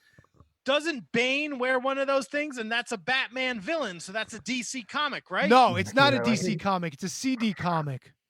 What's a CD? I would wait, love to set you on fire, Matt. I would love to set you on fire and watch you burn. Set you on fire. It's ironic you're wearing a shirt that has a man that would set you on fire as well. Yeah. Let me ask, what way of fire would you use? Like a gasoline, or would you just like set me on fire, or maybe oil? Whatever you prefer. I don't prefer to be set on fire. Well, you talk a lot of crap. You talk a lot of crap, and I think maybe you deserve to be set on fire for the crap that you talk. You know what? I hope you get a rash. Get on this show on your 9th anniversary. I congratulate you. I tell you. Yeah. I say, listen, Matt. I say congratulations for your 9th year. And you know what you tell me? You say I'm creepy. You say that I don't look good. You say my abs aren't the best in the business. A lot of negative things. And I'm not a negative person. I'm a very positive vibe, a very positive entity, a very positive icon, a very positive professional wrestler. Yep, that's what I get. I'm all on the icon train. Saying he steals from CD Comics. Shame on you. You know the vibes. You. Well, Icon Lee, you have 2 new sheep for your shepherd. I don't know. I am a shepherd. You've heard of Ico Pro? You've heard of Ico Pro? This is Icon Pro. You gotta want it. Icon. Yeah. We all want it. You just don't know it. That's it. Oh, the Icon is big. This is big. Well, ladies and gentlemen, there's no ladies here, but to the people who are watching. That's a very good point. To the people who are watching, I'm leaving. Bye-bye. You're the man. Goodbye. I'm a fan of the Icon. Thanks for joining us, Mr. Icon. Make sure you lead the sheeple. What are you doing? Like it? He's giving you the horns and he's leaving. All right, that fucking scared me. That scared me right there, the way he just bounced. I like the Icon. I dig him myself. I really enjoy the Icon. T-Dunk, was that a you grab? No, that was Matt. Actually, so wait, Matt, why do you bring a guest on and then just shit on him? Wait, Matt, how did Icon work out? Was that the guy that was trying to reach out to me? Yes. Okay, so he may have sort of kind of been my get, but I asked Matt to do the dirty work because I was busy with other matters. So it was, I mean, fair enough. He tried to reach out to me, but it wasn't Matt get. So Matt missed out on my joke. I said CD Comics. See, I didn't get that either. CD's nuts, motherfucker. Yeah, okay, that's what I thought. Okay, all right. The fucking, by the way, the Facebook chat has been on fire for the Icon. Holy Icon Christ. is an interesting character. Oh, to say the least. But to put him in the same group as Frantic is unfair. Somebody thought he was a David Atunga. Atunga Bunga? Yes. A callback. Good Lord. Oh, I'm really holding out hope that my 745 guy is going to call in. I just sent him another message. Yeah, I wouldn't doubt it. Shit in one hand and wish in the other. Tell me which one fills up first. That's gonna be a super bummer. Hey, I was bummed when I lost my guest too. It is what it is, man. Who was it? No. I'm not telling you until we're off the air. I'll tell you who I reached out to today that I Ooh. didn't get a response from. Wait, today? Just one day? Today, Okay. I got a response from Ricky Morton. Ooh, I guessed him. But he wanted them greenbacks. He wanted payola, that fuck? I don't blame him. Fuck that. Josh Alexander, but he said we had to go through Ross. Oh. I was thinking about Josh Alexander as well, to be honest with you. I reached out to Pat Tanaka. Ooh. I reached out to Glacier. All right. Kevin's guess. I reached out to Kevin Thorne. Nice. That should have been easy. Well, he didn't get back to me, so yeah, could that's get the back thing. to If me it was later. last minute, some of these guys don't sit around checking their DMs all day. It's a good dude, Kevin Thorne. I had a conversation with Gary Wolf, and then he said he would get back to me, and he never did. He wasn't the 745. No. Okay. Who I else? sent a message to Don Morocco and Bushwhacker Luke. Does Bushwhacker Luke know how to do stuff? Whoa! That would be the entire interview. What is this point over here, cousin Luke? So, Bushwhacker Luke, what do you think about the new AEW figures? Yeah! So, Bushwhacker Luke, talk about your time with Duke the Duke the Dunkster and Wook. Bushwhacker Wook and Duke the Dunkster. Dunkster. It's a basketball team. He came in as an NBA gimmick. Duke the Dumpster Droese and Bushwhacker Wookie. He's a Star Wars. And then on on Instagram, I reached out to Camille and Tito and Savio Vega. Camille. Wait, who was after Camille? Savio. Savio Vega. Oh, okay. I thought you said Savio something is big time now, baby. Is he though? He's back in the family. BSK. Hey, let me ask you a question. You've been watching Ring of Honor? Yes, I'm all caught up on Ring of Honor. So somebody came back that's been, friends of ours, and can I spoil it? Yeah, the show aired Saturday, and that was the LSG Jay Lethal match, right? It was fucking awesome. They went to the time limit, and the judges gave Lethal the win, and I think that's shenanigans. But LSG looked amazing. Michael Bennett came back to side with Matt Taven against Vincent and Bateman. Yeah, awesome yeah, return. yeah. Wow. Yep. That's awesome. A lot of history. A lot of history there. Yeah, and Jay Briscoe got disqualified against EC3. He don't like EC3. Oh, well, fuck him. And Brody King wants Roosh. Shane Taylor wants Roosh. The pure title is hopping. John Walters is coming back to Ring of Honor. It was a good day. How about the MLW restart, Tony? Amazing. Hammerstone's opponent didn't even get announced. His name was at the top of the screen, and he was fucking planted with the fucking Nightmare Pendulum, and it was over, and he was like, Fatu, where the fat are you? All right. Sorry.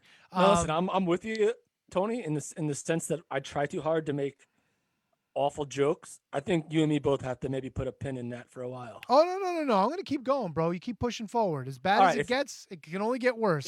If you're going to keep going, I'm going to keep going. So Myron Reed and BP Jr. had a fucking amazing match. Myron Reed's still your middleweight champion.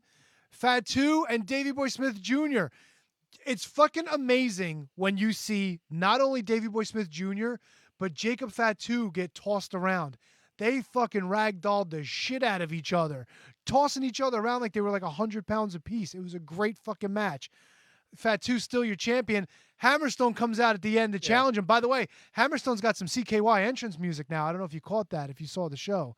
But when he came out, fucking some of the thugs from Contra Unit came out to beat him up. Wasn't Samael. He wasn't even there. Like, the regular guys weren't there. Some big fucking jack dude with a mask fucking, like, beat him down at the end. Although, some other thug came out. Hammerstone fucking clocked him in the face. His mask flew off and landed face in the camera in the ring. It was fucking hilarious. Yeah. Good Hammerstone, shit. Hammerstone, like, tweeted, like, I legitimately knocked somebody's face off. It was last great. night. The fucking MLW restart, they are off on the right foot. Los Parks were there talking shit.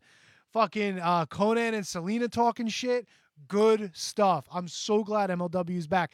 And I don't know where they're taping this stuff, but the arena without the fans, they did a good job of making that shit look legitimate. It was good looked stuff really all cool. around. I don't know where they were. Like you said, I don't know where the heck they were taping, but that looked like when like a clip would come across like my like social media news feed.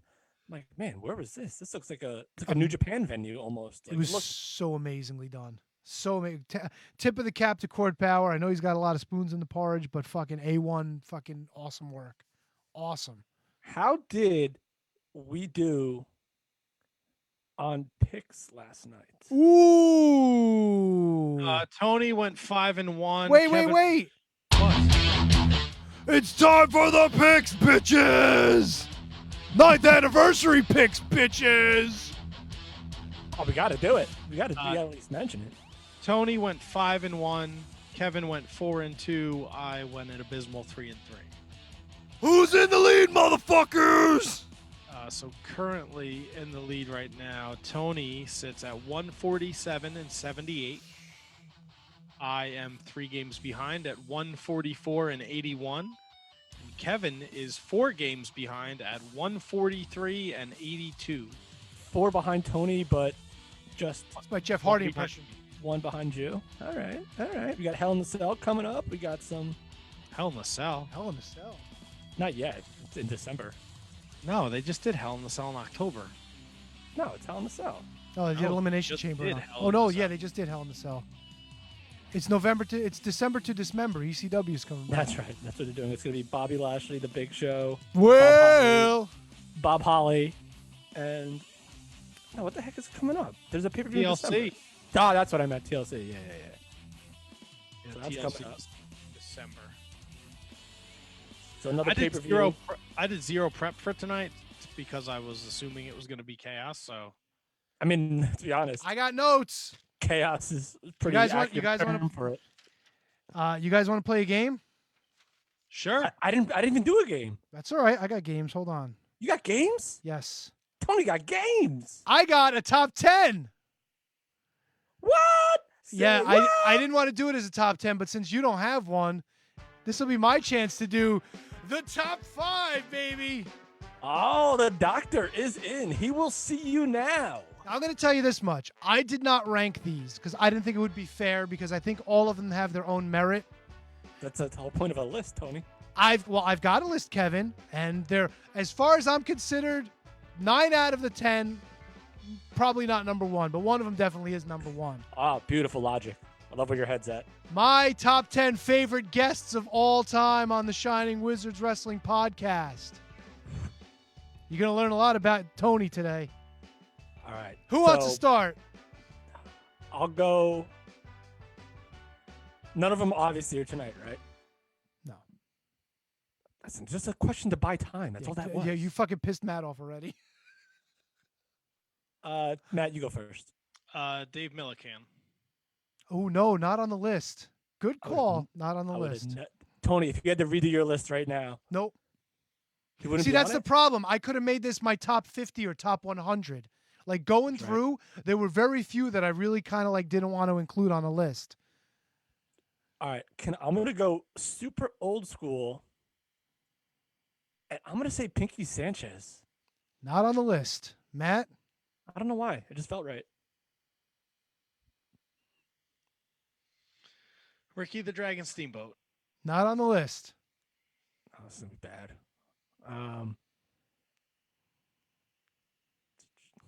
The most professional wrestler, Brian Myers. Not on the list. Sorry, Brian. JJ Dillon. JJ Dillon, not on the list. Paul Orndorff. Paul Orndorff, not on the list. And like I said, DNC. all great guests. I could have made a list of the top 100, and I'd still have to cut people off and feel bad about it, but not on the list. Matt, you had an answer? DDP. DDP, not on the list. Rob Van Dam. Rob Van Dam, not on the list. Oh, I got one. I know one for sure. Sonny is on the list. That wasn't who I was gonna guess. What number? Just no number, right? Just on She's the in the list? top 10. There's only one number 1, but she's in the. All right, the so two I think I might have number 1. Who's number 1? It's got to be Lanny Poffo. Lanny Poffo's not on the list. Not even number. Not on the list. Nope. You love Lanny. I love Lanny. He didn't make the top 10. Nick Aldis. Not on the list. This is disappointing. Wow. All great guesses. Not on the list. All right. How many on the list 9. are in studio or? No, I can't. No. Crowbar. Crowbar is not on the list. Oh, good. Thank God. No offense to Crowbar, but if he made the no, I I'm love saying, Crowbar. All these Crowbar- people you're naming are tied for 11th. Crowbar did our live show, which is fantastic. Yes. Dave LaGreca. Dave LaGreca is on the list. Thank God. Danny Doring. Danny Doring, not on the list. Dave LaGreca just launched his own. Dave YouTube channel now. LaGreca on the list. All right. Bobby Eaton. Bobby Eaton, definitely not on the list. Oh my Love God. Bobby Eaton, not on the list. Jazzy. Jazzy Gabert, the alpha female, is on the list. Matt, are you on the website right now, just going through shit? Yep. I gotta Drew do that. Gulak. Wait, I gotta Oh, see. Gulak's definitely on there. Somebody, Santana Ortiz, not on the list. Hammerstone, not on the list. Joey Janela, not on the list. Somebody named my number 1, and somebody else named somebody else that's on the list. Drew Fala? Gulak, awesome guest. Love the guy to death. Not on the list. Fala? Falaba, awesome dude. Not on the list. Oh my God, Tony, have another drink. I love you. Jericho. I can't. I finished a bottle. Jericho, thought about it. Not on the list. What is that? Limoncello. All right. Sunny Kiss. Empty. Sunny Kiss, his kiss isn't on the list. Matt, you gotta let me catch up here. You can't just be rattling. No, off let's the- rattle them No, off. that's Come on, it. bring them. Keep on bringing the heat. I gotta get. You have a How fucking about- computer in front of you. Yeah, that's a good point. Wait, I gotta check. I gotta check the Facebook. Paul They're yell- Roma. Oh, they stopped yelling him out. Paul Roma, was he ever a guest? Yeah, he was a we had guest. Paul Roma. Not on the list. Jerry Lynn. Jerry Lynn, love Jerry Lynn. Not on the list. Just incredible. Just incredible, awesome guy. Didn't make the list. Sean Mooney. Sean Mooney. I talked to Sean Mooney till my fucking tits fall off. Not on the list. Why can't I? Internet. Get me internet. Raven. Raven. He's walking his fucking dog. He ain't on the list. Scott Steiner. Big Daddy Booty Daddy got his booty off the list. Rhino. Your booty should be off the list. Nope. Primetime Sam Roberts. Sam Roberts. I Matt love Hart- Sam. Sam Roberts is not on the list. Kev, you had somebody else? Jeff Jarrett. Jeff Jarrett's got to be on there. JEFFNNOO. No. Look at Matt. Matt's fucking losing his mind. Tito Santana, because you're in love with him. No, I love Tito. I don't love him on this list. You guys only got 3 so far. You got Dave LaGreca, Sonny, and Jazzy. I'll do this all night. I don't care. Kevin Sullivan. Kevin Sullivan. He's hiding under your bed, but he's not on the list. Oh, I got one, Matt. I think I got one. Kevin. Zicky Dice. Zicky Dice is number 1 with a bullet, baby. That's right. That's And your I think number 1. And I think I got another one, too. I think Serena Deeb's on there. Serena Deeb. Not on the list. Sorry. Uncle Fred. Uncle Fred, the old tugger himself. Not on the list. He was on mine. This ain't your list, Kev. Joe Galley? Joe Galley. I love me some Joe Galley. He loves this fucking show, but I don't love him on this list. Dan Moff or Steve Mack? The Hit Squad, not a hit. All right. Von Erichs. Von Erichs. I love me to Von Erichs. Not enough for this list. Matt, Tony, how many are we missing? You've got 4. You're missing 6. 10 minus 4 is 6. shit. Fucking Christ. 6. Josh Daniels. Josh Daniels, awesome guest. You have AIDS, not on the list. Balls Mahoney? Balls Mahoney, not on the list. The only balls on this show are mine, and I shave them. Little Egypt. Little Egypt. She was a heavy-duty consideration for the top 10, in all honesty. But that was more because I was proud of myself because I pretty much did that interview from beginning to end. Not on the list. What about Wildfire Tommy Rick? Somebody say not on the list. The Metal Maniac. Brother Daddy, why didn't you put me on the list? Let's go to Chaffee's and get a pizza. Selena De La Renta. Selena De La Renta on the list. Holy shit, I'm throwing quesadillas at your ass. Louis. Right. Louis is on the list. Goddamn, retired more times than I have fucking testicles. God. See, Louis is a tough one because, I don't consider him a guest. I consider him, part of us. Yeah, he's So, a guest. That's a guest. I 6 agree. down, 4 to go. Johnny Thunder. No, I love me some Johnny Thunder. Tim Storm. Tim Storm. When do we talk to Tim Storm, Kevin? A lot of times. Tim Storm. Tim Storm. Yeah, Tim Storm.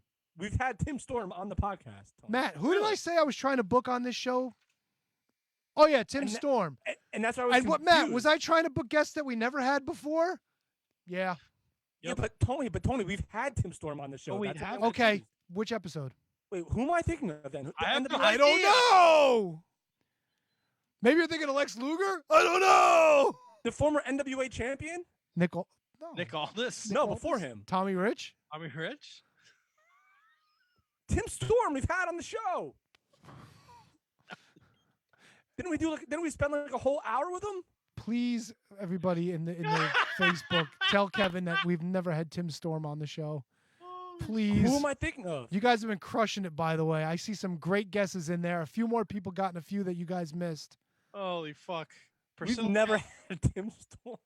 No, we've never had Tim Storm. Priscilla Kelly. Priscilla Kelly, awesome guest. One of my favorites, not on the list. Teddy Long. Teddy Long, player. Teddy Long is on the list. Wait, hold on. I refuse to believe that we didn't have Tim Storm on the show. 3 more to go. Come on, let's go. Let's keep this moving.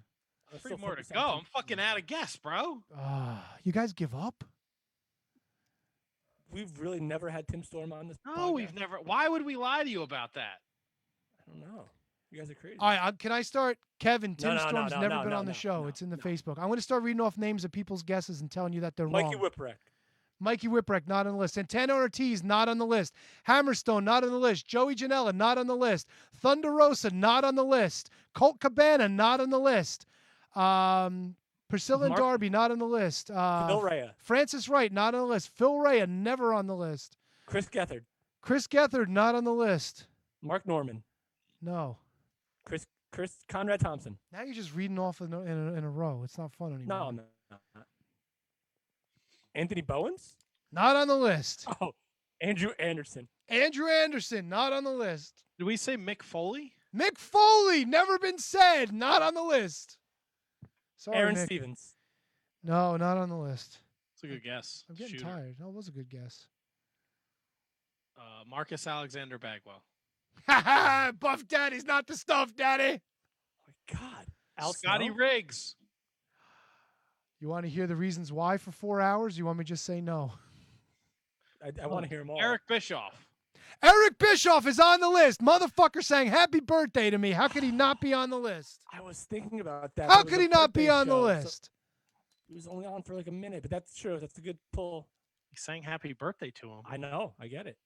Brodus Clay. Funk is on a roll. Funk's not on the list.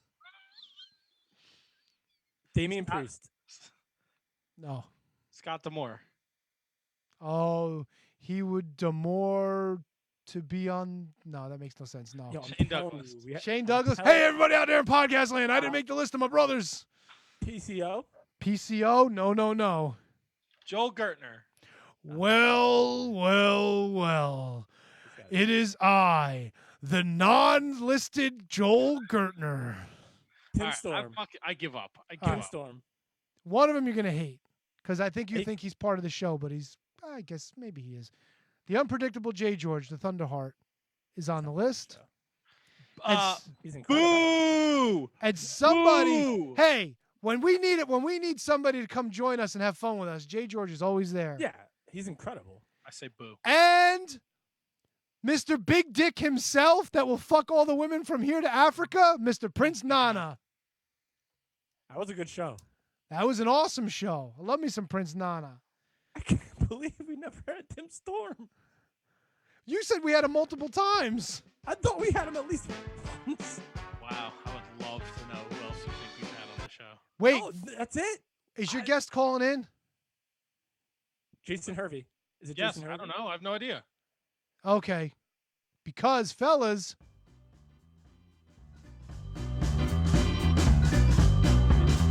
it's Can You Top That? The Back and Forth 9th Anniversary Edition, everyone. You said that like fucking somebody was calling in. Is your guest calling in? No, I You had actually, someone in the queue. in fairness, I reached out to somebody, but they haven't gotten back to me, so. But we got some games, fellas, and this one's going to be a back and forth. One of my favorites, actually. Can I Matt. get a drink? Yeah, Matt. you want a drink? Go ahead. We did not, sitting in your apartment, we did not have Tim Storm on Tim the show. Storm has never been in Matt's apartment, We never Kevin. had Tim Storm on the show. Why would we lie about that? Who am I thinking of then? I have no idea. The only NWA champions we've had were Nick Aldis, and if you want to count Colt Cabana. Tommy That's Rich. Tommy Rich. Tommy Rich. And but not Thunder while they Rosa. were there. All right. And Serena All right, Deeb. All right. I'll take the L. I No really one's thought trying to we had get one Tim- over on you, bud. We just never had. No, I know, but it's been in my head since Tony read out the list of guys that he tried to get, and Tim Storm was on it. I was like, oh, I don't feel so bad reaching out to Brian because Tony reached out to a past guest too. No. And then apparently he's not a past guest. He's not. I'm going to make myself a drink before we Attaboy. start. Make myself a drink? Jesus. Yes, I haven't. I've had an energy drink. I haven't had one sip of alcohol yet. That's right. Let's do it, baby. It's party time. All right, so fucking hold your horses, dick bag. No, Kratzo. Eddie was not on the list. People we don't like. Eddie Kingston. What are people we don't like? Who are people we don't like? He's talking about Eddie Kingston. Go get your drink. Eddie Kingston was a He good doesn't guest. listen to the fucking podcast. He didn't listen to it when he was on it. I mean, to be fair, I don't even think he was paying attention attention half the time when he was on it. What did you say, T-Dog? I said I don't think he was paying attention half the time he was on it anyway. Da, da, da, da, da, da. So, Kev, Tim Storm was on episode 1. Beautiful. I wasn't even on the show then, so that's probably why I missed it. Then it's new to you. It's still new to me, damn it. Dude, I swear to God, in my head, I think you guys are missing it. No, Kev, I would have known if I would have talked to Tim Storm on this show because Tim Storm is like a personal get that I want to have on. I would love to talk to Mama Storm's baby Felt boy. like we were in Matt's apartment. And I'm kind of bummed because he does podcasts. But maybe you're thinking of Chris Jericho? I'm telling you. Yes, I'm confusing Tim Storm and Chris Jericho. Well, I mean, I'm all right, telling you look, right other now- NWA champions. We had Raven on. We had Jeff Jarrett on. No, but that's not why I'm confusing it. I'm not confusing NWA champions of like yesteryear. I'm confusing when it was hot and when we had people on. And I'm telling you, I know I'm wrong. Like in my head and my heart, I know I'm wrong, but I'll never let it go.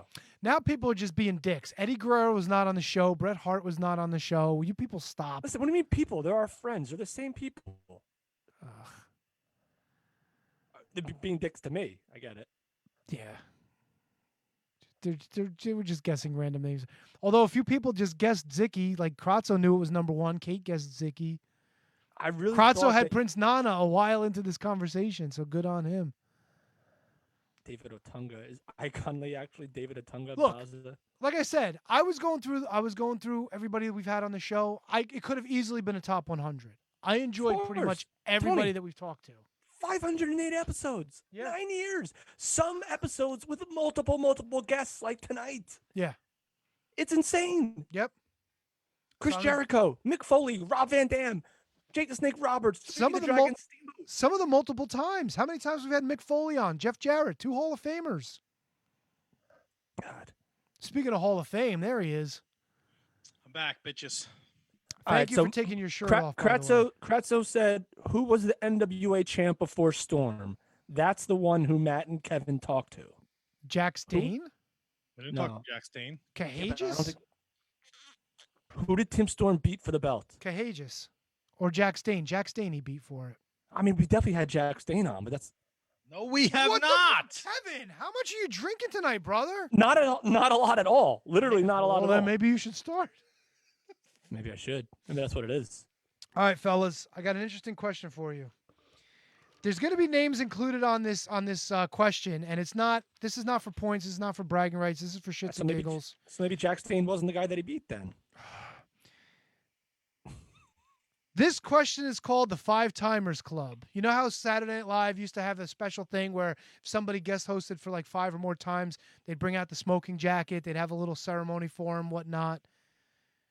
Okay, since Yeah. you don't remember that, that's what they No, used no. to do on Saturday Night Live. Tony, I literally watched these videos yesterday where Justin Timberlake and Drew Barrymore and Dan Aykroyd and Tom Hanks, all of them are five. Steve Martin, all of them. Now, the list necessarily may contain friends, but like I said, this is all for fun, and I know Matt will get pissed off if I start rattling off people like Phil Rea. So I let's. didn't even hear the question. All right, so let's think outside that. I didn't get to the question yet. These are people that have appeared on our show at least 5 times in some way, shape, or form. At least 5 times. We're going to do a back and forth. We're not going to do a Can You Top That. We'll do a back and forth version. So you guys pick who wants to start and let me know when you're ready to rip. Are we counting like our Christmas shows?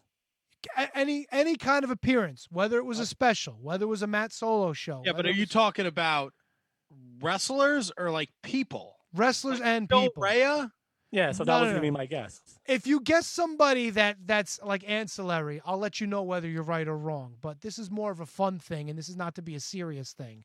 So don't get all panties in a bunch. Like if you say somebody like Phil Rea and I say you're right, because technically they may have been on the show more than 5 or more times. It's a sin that he's been on the show more than fucking one time. All right, well then that's your opinion, and you could take that. All to right, the grave. has Jay George been on 5 times? Jay George has been on 7 times. All right, so Jay George. Okay, Matt, you're up. Dave LaGreca. Dave LaGreca has been on 5 times. How many answers to this question are there? I don't know, 20. Really? I'll let you know. I'll let you know. Just keep going. It's like 15 or so. We're it's not like 20. talking about people that we've removed, right? No. Good. Just JT Dunn? Is he the 5-timer? Nope. Mick Foley. Mick Foley's been on 6 times, including his 'Twas the Night Before Christmas reading special. Tim Storm. Yes, 17 times, Kevin. All right, perfect. 17 times. Let's see. Guys, that should have got a laugh. That was hysterical. Let's see. 5 times on the show. Moff? Dan Moff has been on 5 times. He did 4 episodes. And he was... Can you let me finish? Jesus Christ. That was internet. That's not me. That was Louis Ramos, 7 appearances. And some of these, like once the numbers started getting high, it's like there may have been more, but at that point it's like whatever. They're like, regulars.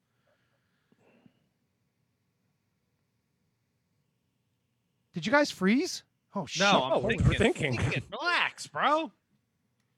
5 times. We said not RVD. RVD? No. No. I don't 3 know, times. man. He read Poffo poem. We interviewed him at my house. We interviewed him for no, maybe not. Yeah, 3 times. It's at least 3. Well, it's only 3. Okay. Jeez. So we got Moff, Louis, Jazzy. Has Jazzy been on 5 times? Nope. That was a good poll. No, it was, and I thought she was too when I was making the list, but no. Gertner? Nope. PJ? Just Incredible? Just Incredible, 5 times.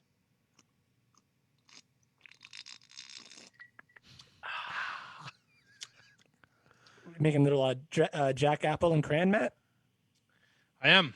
Attaboy. Let's see. So no JT Dunn. Pat Buck? Nope. Sam Roberts? Nope. Really? Nope. Sam was not on 5 times. I thought so too when I was making the list, but nope. Gino Gotts. What do you hear? What do you say? No. Oh, Kate the Great. Well, was she on our show 5 times? She's hosted it with us at least a couple. A couple? I mean, I don't know who we're counting. That's the thing. Like, I didn't even think to count Kate, so maybe. But if Gotta she be was, she was. Like, I just don't know. But she's not like Yeah. one of like the main, focuses. Fair enough.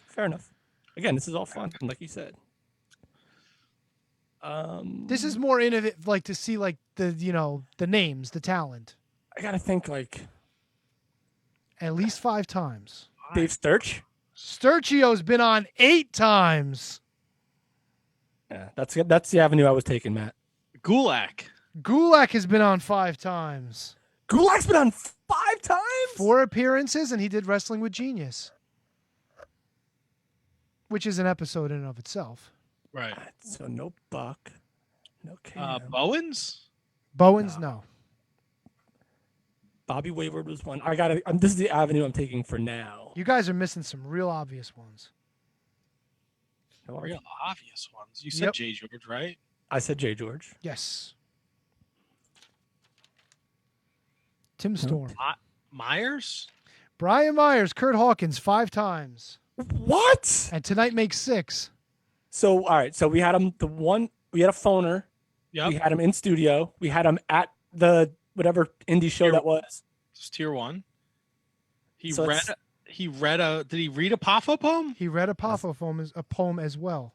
So the Pafo poem is going to throw me off. So that's 4. I've got him for episodes 156, 216, 262, 374, and the Wrestling with Genius. Oh my God. And if you count tonight, he's been on 6 times. So there you go. That's incredible. No, that's just incredible. That's true. That's a good point. Peter Rosenberg. No. One-timer? Come on, Kev. It's gotta be like an ROH guy, right, Matt? An ROH guy that they beat. Actually, no, not an ROH. Well, Flip? Nope. So Tony, you said not an ROH guy because we did all those ROH shows. It's got to be Nigel. Hello, 5 times for Nigel. Nigel McGuinness on the list. How many more are there? Well, definite ones are 1, 2, 3, and 4. Yeah, 4. 4 names. Sonny. Did Matt guess Tammy? No, Sonny didn't make 5. Kevin Matthews. Kevin Matthews did not make 5. I was surprised at that one too.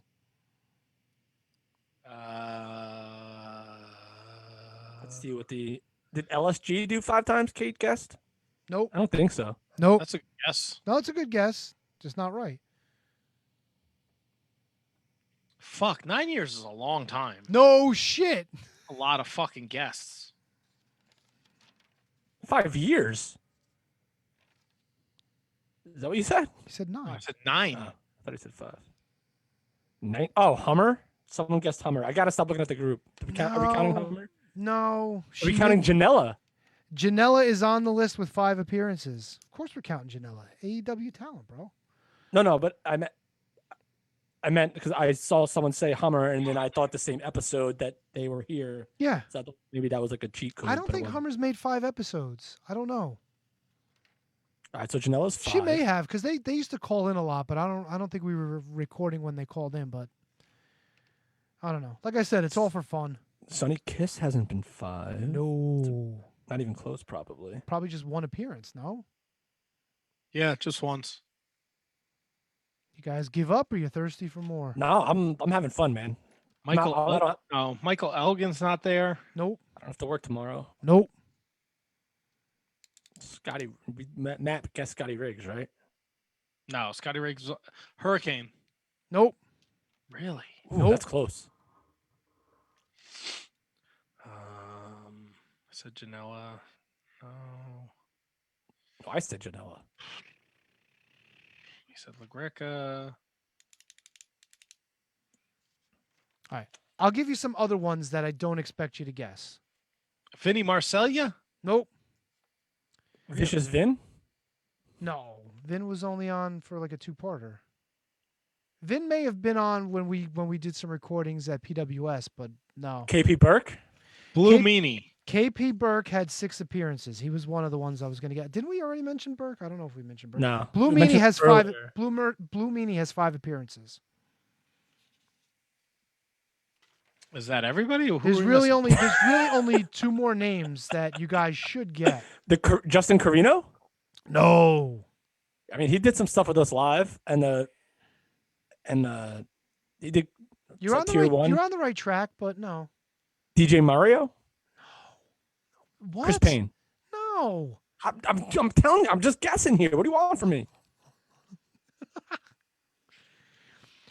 Shane Taylor? No, one of them you're gonna kick yourself in the dick for, and one of them you're gonna be like, "Wow, I didn't even think of this guy."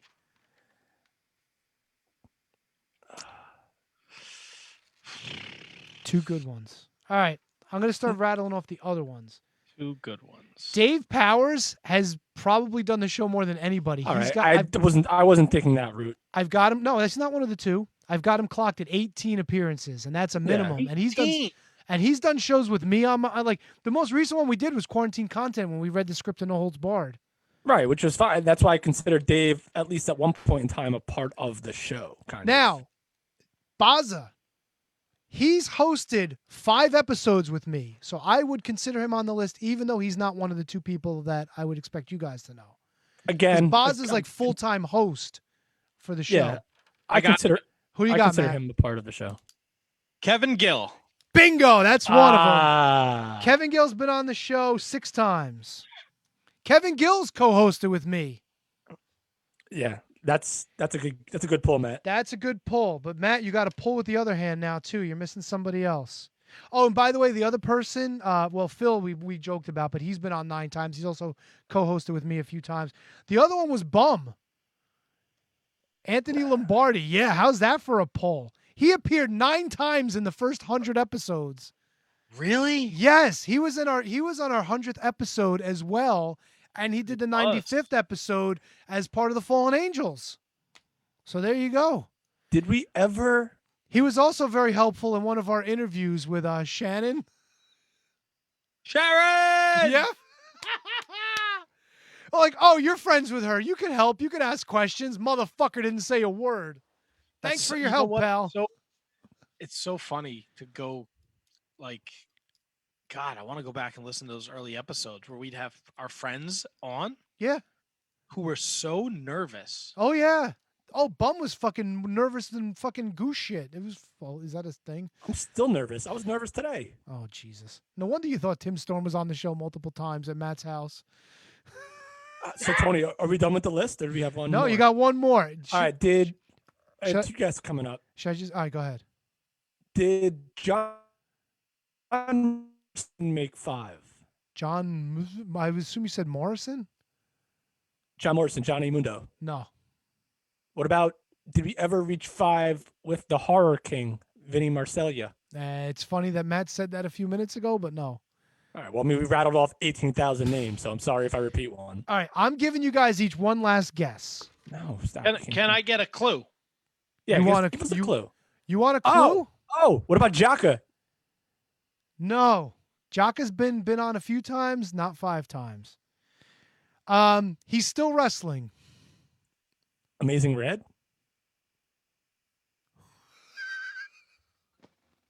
I just scrolled by him. That's why. Still wrestling. Come on, it's not a terrible guess, by the way. Still wrestling. Still wrestling. Is he on the wall? That's a hint. Look behind you. He's on the wall. I can't see. No. He's on the wall in spirit. He's not dead because he's still wrestling. Yep. He's on the wall. Jamie Silverberg? Shalom. Oh. You guys are going to be so pissed when you don't get this. Mike Bucci? No. 5 times on the show. And he's still wrestling. That's the only hint you can give us because it's a clear giveaway. I'm just going to throw something out there. Yes, you fucking idiots. Fala Ba's done our show 6 times, including last year's anniversary show. All right, yeah. Good I'll give you that. Miss Molly. He sat on this couch. He took pictures with my kid. Well, that's why I mentioned him in your top guest gimmick. He did the Tier 1 show with you guys. He's like part of the family. He was at that Tier 1 show. Wow. Yeah, Yes. we mentioned everything about Fala, but that he's been on the show 5 times. 6 times. 6 Now times. he's doing big things. Now we have to fucking go through Ross to get him back on. No, we don't. Fucking dildo. He may have shot Johnny Bravo. We have to go through his lawyer. We don't know that. Motherfucker speaks English now. Can you believe that? Very good English. Unbelievable. He's a smart guy. Well, he went to my high school, so there you go. Wait, what? Yeah. All right. Queen of Peace, Golden Griffins, baby. Really? Yeah. Was he there? So he's like kind He of was my in no, age. he was in school and my sister-in-law was in school. And he was like a younger classman at that point. That a boy. Yeah, The baby. Nobody tried to call Love in. the ba. No, and I reached I haven't even been paying attention to Twitter. No. I did. Can I put the card on this one? I did reach out to Francis Wright to get him to call in just to piss you off, but I can't. He didn't answer me, so there you go. That was my reached out last shot. to Darren Young, Fred Rosser, Nice.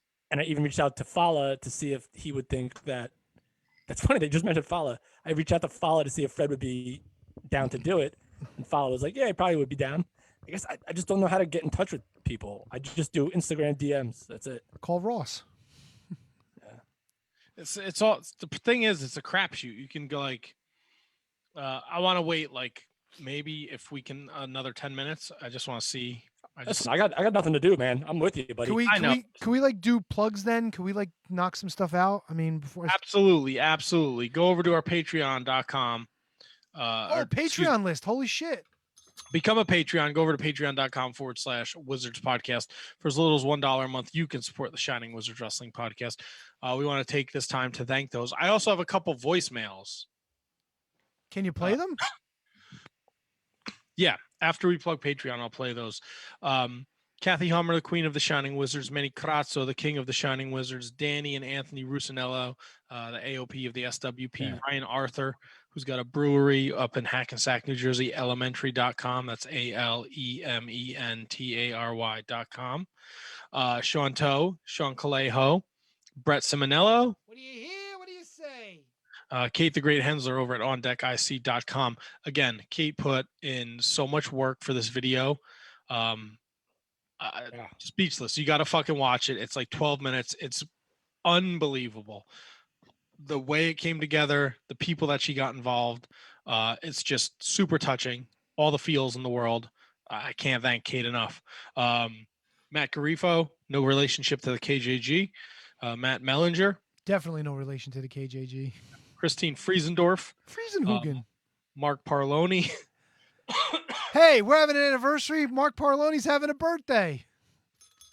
Happy birthday, Mark. Kenny Hawsey, the Scotch Drinksmore of the Shining Wizards Wrestling Podcast. Jay Kopp, Big Cop of Pump. Thomas Kopp, the Mott Spock. Yay! Michael Hammond. David Henry Bauer III, his pal Antonio Hosserman makes experimental music at harvestmanrecords.bandcamp.com. Matthew Birch, TJ Vegas, and William Mercier Jr. Lives are gonna be in William Mercier's hands. You know what I mean? Bam. I got to start acting again. All right, so I only got 3 voicemails. You guys want to hear those? Yeah. Do you have it set where they're going to come through, or do you have to hold the mic up to them? No, you're good. Here's our first. I don't want it to be too loud, so just give me a second here. That's okay. Take your time. Hey, Wizards. It's your friend, Casey Cattell, and I just wanted to leave you a message and say, hey, miss you guys, love you guys, and yeah, that's it. All right. Love it. We could play that every day because she didn't say happy anniversary. That's awesome. That's gonna be our lighter for the next 9 years. Here's our next one.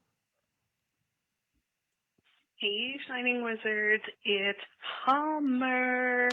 Just wanted to wish you guys a happy anniversary. When are you guys going to let me back on your show? Anytime. Have a good anniversary, fucks. Bye. Happy anniversary, you fucks. Yeah, I miss Kathy. She's turned on me. She's the best, man. I always love Kathy. She's the best. And then last but certainly not least, William Mercier Jr. Lives are going to be. Hello there, Shining Wizards. Jay from the Turnbuckle Throwbacks here. Jay! I know today's a big day. Happy 9 years, guys. I know it might not have been the best year, and for everything that's going down. But listen, I'm cracking a beer for you guys tonight, and cheers to you, brothers, especially you, Kev. Guys, really enjoy, have fun, and hope to see you sooner rather than later. Take care, guys. I love it. Matt puts him over every week, and he's cheersing me. Mm-hmm. Yeah, he's the best. Here's this one. This is what makes me sad, right? So those guys have been in touch. We were trying to work something out for a Christmas show, get together with them. I don't know if it's going to happen this year because It's definitely not happening. New York City's about to go back on lockdown this week. So, I had to get another COVID test today because of work. So how many have you taken so far? this will be my third. And you keep failing them, huh? That's right. I'm an idiot when it comes to COVID. Also, spell COVID. I started spelling it with a K. Also, with past guests of the show, apparently. Come on, Otta Matt. Kuchen. Nothing. Oh, Matt's cooking something up over there. He's got some spoons in the porridge. Oh, you just fucking. I'm annoyed now. I'm so annoyed about this. All right, who are you annoyed at? Can we spill the beans? Yes, I'm annoyed at Jacques Rougeau. Oh my God! No way! You wouldn't be the first one, by the way. Yep, it was confirmed last night. He said we were good to go. So that would have been. Are you sure he's not on like I don't know, Toronto time? I don't know what time zones in Canada. See, are I not... put EST, which is, and I said 7:45, but I don't know where he is. That's why I'm like, if we could hold on another 12 minutes, maybe he calls at 9:45. I don't know. All right, you got to figure he's still in Montreal. Yeah, he has to be, which is Quebec. on our time zone. It kind of is. It's It only is. No, it's an our hour behind. No, maybe an Montreal? hour at the most. Is it? Montreal's not. Dude, You know get what? to Montreal through New York. Yeah. He might be on the No, same. Montreal's on Eastern Standard Time. It says right here, Montreal. That's what we said. So his time wouldn't change at all. But Matt wasn't sure about that. 9:33 in Montreal. I'm bummed, man. He was my 7:45. I was geeked up about it. That's a bummer. Hey, listen, we had some winners tonight, man. Chris Hammrick. I didn't even know what to ask him. He was the guy seems like he's been through a whole lot of stuff. Oh, he was hilarious though. You got to get a grizzled vet once in a while. Those dudes can fucking tell stories. I loved it. It popped Brian Meyer. Dude, the Duke Josie get was. See, you don't get to see it though. He's a guy that I could talk to forever. Like I'm saying, like it came up. Chris came up as just Chris. I'm like, well, this could be a lot of people. Let's see how this works out. But then it said Mike Droese on the side. I'm like, holy shit, Duke the Dumpster. Yeah, and then of course, Hawkins. I had the retread of Hawkins, but I played it safe at the time. When we did this gimmick, I played it safe. I was like, who's the guy that I know will do it? It was Brian. The other guy I reached out to was Rosenberg, who got back to me. Too late. Why couldn't he do it? Because he was just coming back from Survivor Series. He had the K show today, and that was basically it. He was at Survivor Series last night. You guys do a lot for that show on in the afternoon. The least he could have did was giving you a little plug ski. Nah, he will. Listen, sometimes you can't fathom, like, even if you don't like them or appreciate what they do, like they're big stars, so they might not have time for every message that they get. Like his DMs are open, so he probably gets a million of them. Fucking Same thing with Jacques Rougeau. I would ask him if he still has any of the quarters from when he fucking belted that fucking creep Dynamite Kid in the face. I thought that was Raymond that did that. It wasn't Jacques. Jacques cheap shotted him because Jacques punched he had to him. stand up for himself. But he made sure that Raymond was kind of around. I love the way he tells that story too. His father takes him to the bank to get a roll of quarters.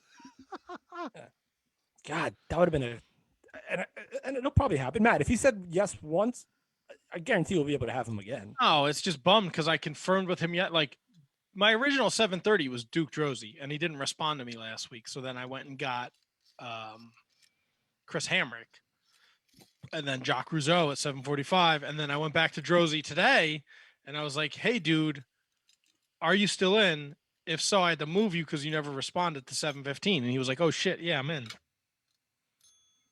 That's cool. I also tried to get Alex the Pug Porto. That would have been insane. Because I guarantee you, if you go into our chat or whatever, whoever follows, I guarantee you, I'll say 3% of them know who Alex the Pug Porto even is. Like, Matt, on the Wednesday night show, how many people do you think know who Alex Porto is? None of them. No, I would think one of the Russinellos would know. No, I guarantee you none of them would know. I guarantee you, and this is no disrespect, I guarantee you Kate probably wouldn't know. I guarantee you Dark Helmet probably wouldn't know. And I guarantee you, I mean, listen, that's not an insult. No one knows who Alex the Pug Porto is. I do. Unless you were watching Superstars or Wrestling Challenge before Wrestling Challenge got taken off the air in 1995. 96, you were just watching Superstars or WWF Mania or WWF Live, and he was jobbing. Probably to Duke Droese. If you know who Freddie Joe Floyd is, you have to know who Alex Porto is. All right, so Tony, how many people know who Freddie Joe Floyd is? I'd say a lot of them probably do. They probably know him better from his days in ECW. Of course, but Freddie Joe Floyd, if you had to pick somebody, Ryan Arthur, Dark Helmet Text, no clue on the Pug. Sorry, Ryan, you didn't miss much. No, but it would have been a great. No, it would have been a great listen. It would have been a great guest. Yeah, it's a great poll. It would have been fantastic. I had a great poll earlier. You don't hear me. I forget. bragging. They tried to make him when he first came in. Like I think they gave him somebody else's music that The was already Patriot. used. Yeah, was it the Patriot, Tony? But they gave him somebody else's music, and Tim they tried to make Storms. him like be this like Olympic guy, and then he would literally, Tony, to your point, would team up with Freddie Joe Floyd every week and lose to like, I don't know, like who's a team in like Radford and Skip, like that's who they would lose to. But that would have been a great get. All of them would have been a great get. But listen, this is why we've been on for 9 years. Now I want to know what Tony's. I really want to know what the surprise guest is. Maybe you could text us later. No. Why? No. Why? Because I have a good feeling that this guest is still going to do So the show. what? In the If Jacques Rougeau comes through next week, it's still a great get. Is And it we know about is it a current wrestler? Oh, no, I can't do that. No. Why? No. I did it, and you didn't guess fucking Jacques Rougeau. It's got to be. We let me see if I guessed can all the guess. other. We guessed a few of the other people you reached out to. And, Yeah, right, but so it's, I didn't ask you who I had confirmed. I'm going to go on the assumption that it's a current wrestler. You can assume all you want. You're just making an ass out of you and me. All right, so then I'm going to assume it's not. All right. The fuck? Well, what the fuck? 9 long years. What are you guys thankful for? Tony, if anything, this only makes it better if it comes on the show. I'm thankful for everybody that's ever tuned in. Anybody that's even given us 5 minutes of their time to check out the show. Greatly appreciated. Thank you to everybody that joined us on the Discord, spends time with us. All the people in the DDPY accountability page, keeping each other honest. I might jump back in there and send a thank you because it's nuts, man. Like it's nuts. Like that. Like even the community that you guys pretty much have created is just absolutely insane in that Discord. So I'm not in there, but I thank every single one of you for contributing to it. Thanks to Kate and Ryan and the Rusinellos, keeping it real on Wednesdays. Ryan, I wish you'd come back. I wish you'd start liking wrestling again. You're a funny dude. I like Ryan. I wish he would be back on the show. Wait, He so makes me did laugh. he move to like Honduras or something? Yes, he did. He's got a pet monkey now. He's got great service. If he just texts me that he has no idea who Alex the Pug Porto is. They got great internet in Honduras as opposed to in the Pacific Northwest where Mikko Maestro lives. Yeah. This is a funny thing. A guy from Finland has terrible internet in Oregon, but a guy from fucking Morris Plains, New Jersey has tremendous Honduras, self-service. Kev, kayfabe. In Honduras. I was getting there, Tony. You said completely- Morris Plains. But he's in Honduras. But why would you say Morris Plains then? Tony, you just opened up Honduras box. That joke was so Morrisley plain. That was dumb. Don't even laugh at that. Please don't even laugh You at two that. are the fucking worst. Listen, at least we didn't book Jacques Rougeau. Or Tim Storm. Again. You went to the fucking well because you're the king of easy. Well, Well, I didn't realize how big of a play we were going to have on it. So I went to the guys that I knew would we know. answer. You're fucking Captain Safe Pants. We know. That's right. That's it. That's a t-shirt.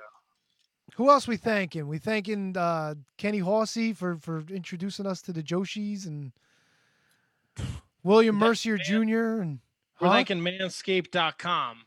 Oh yeah. Oh Sponsoring God, the are we Wizard doing a read? Can I do a Wrestling read? Let me do a Podcast. read. Yes, please do a read because we got another email from him and he's looking for the fucking reads. Oh fuck. Oh wait, this is. Guys, shave your reeds. Shave your fucking Here's balls. another one. Oh fuck Game of Thrones. I don't even watch Game of Thrones. Why am I plugging Game of Thrones? Because winter is coming. Fuck winter. No, you gotta shave your balls. So the stupid. 9th anniversary of the Shining Wizard. Wait, let me make sure I got the fucking Manscaped thing coming on. Hold on, I gotta pop that up. God, It's why all do right. you not print things out? What No, is it's you- not. Shut up. It's fucking technology. Support for XXX, the Shining Wizards, is brought to you by Manscaped, who's the best don't men's do it. below-the-waist grooming. That's right. Manscaped offers you precision-engineered tools for your family jewels. They obsess over their technology so you don't cut your balls off like a fucking idiot. That's for your wife to do, not Manscaped. Manscaped is going to make sure they're fucking clean when she cuts them off. So when she pulls them out of her purse, she's not getting some fucking short and curly stuck in her mascara or, God forbid, her fucking maxi pads. Because that'd be kind of fucking gross. Imagine putting a hairy pad on, Matt. I mean, maybe after the pad comes off, not when you're putting it on. Phew, yucky. No. What the fuck are you talking? There's a reason why we're not selling anything. What are you fucking talking about? When your wife puts her balls in your balls, yeah, her balls, Jesus. Yeah, well, they got them too sometimes. Sometimes, Holy yeah. It's 2020. Stick to the read. I'm doing the read. No, you're not. I hate Game of Thrones. I'm not doing this read. That's why Manscaped has redesigned the electric trimmer. The engineering team spent 1.5 years perfecting the greatest ball trimmer ever. The new and improved Lawnmower 3.0. This fucking thing is like the Vegematic. It slices and dices and chops all your hairs off. It'll even do it in the water. It'll even do it in the dark. You know what I would do? I would take that shit to Action Park and go, this shit's not dangerous enough. I'm going to shave my balls while I'm going down the fucking waterfall. You know what's going to happen? I might break my skull. I might crack my sternum, but I ain't going to cut my fucking balls because I'm using the fucking lawnmower. That's got skin-safe technology, brother. Yes, brilliant.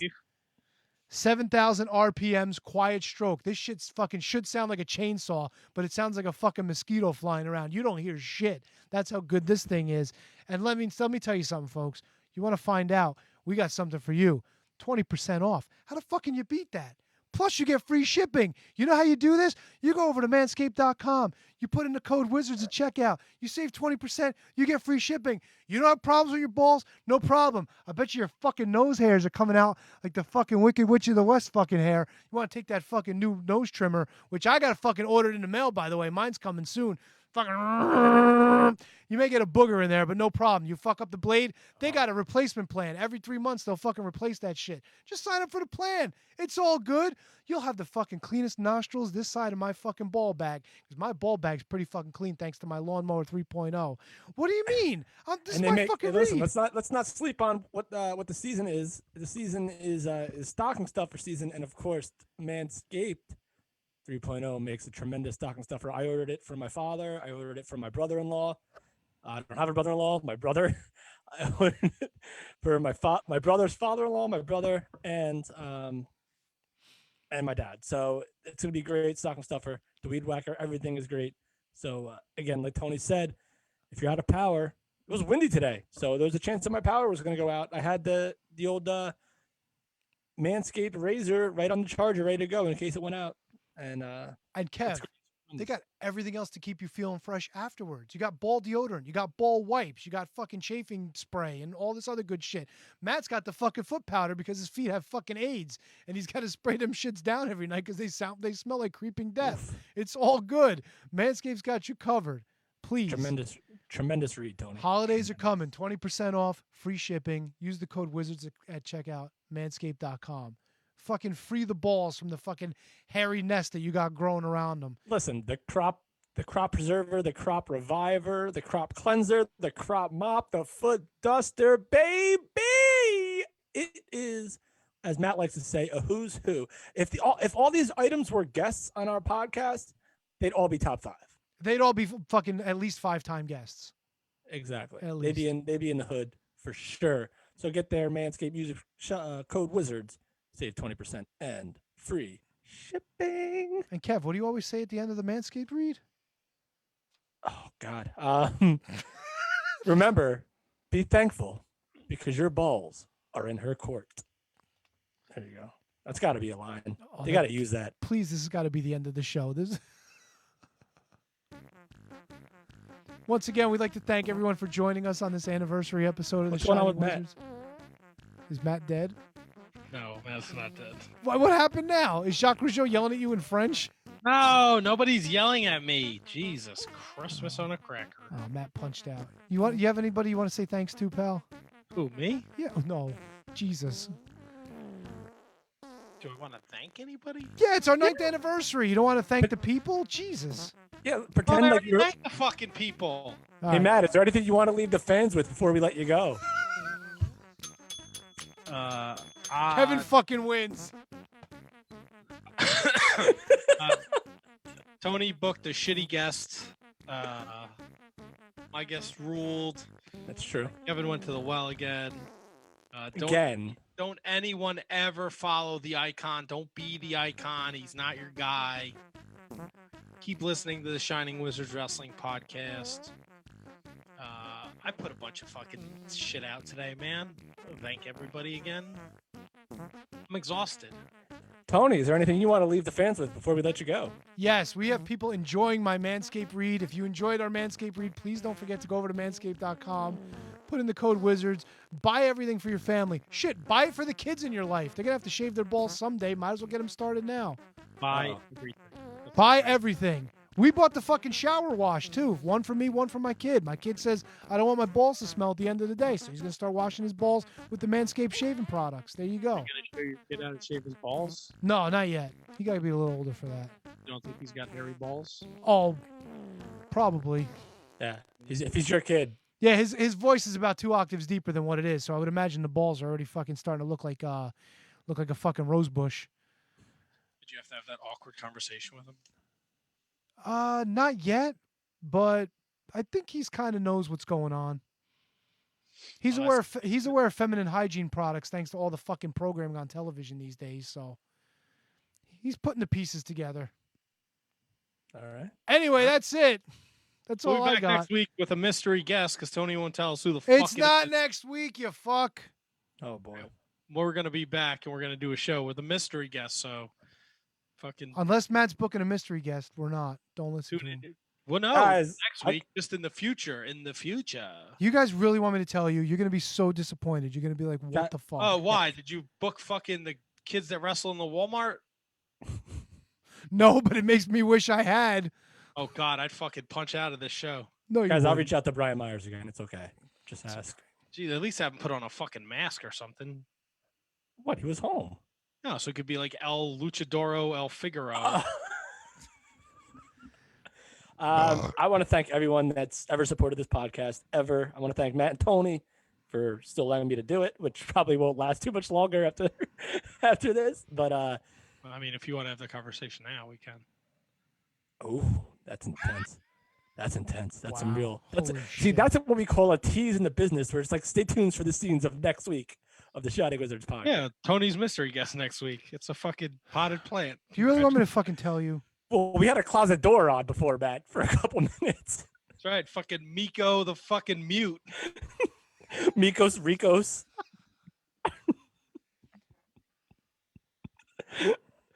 Oh my God. Damn it. Special thanks to Mikko Maestro, Duke the Dumpster Droese, Chris Hammrick, not Jacques Rougeau, Brian Myers, Icon Lee, and everybody out there who supports the Shining Wizards Wrestling podcast. This was the perfect 9-year anniversary show. Can I send out some thank yous before we wrap? Sure. I just want to thank everybody on the Shining Wizards Network. I want to thank Phil and Choppy and Jay. I want to thank Snowy and Aaron over at Radioactive Metal. Don't thank fucking Choppy. That fucking gargoyle didn't send us a voicemail. He wasn't in the video. He didn't do nothing. I want to thank Mike and Cal over at the Midnight Jury. I want to thank Snowy and his boys over at Wrestle Night in Canada, Ducky and Matt. And, of course, the High Spot guys if they ever decide to come back. What are the Snowy's friends' names? Matt and Ducky. Ducky? Yes. We really need to reevaluate the network. No, listen, those guys are pulling in some fucking listeners, man. They're doing a great job. I can't argue against the fucking Wrestling Night in Canada boys. Why is his nickname Ducky? Because he likes to fucky. No, is it like wasn't Ducky a nickname in like Ferris Bueller or something? He quacks like a duck when he fucks. All right. got Matt. I got him. I got him. You got us both. That was... Oh my. Oh, fuck. I didn't get to use my new fucking liner. Do it. You know why Jacques Rougeau didn't call in? Why? Fucking loser.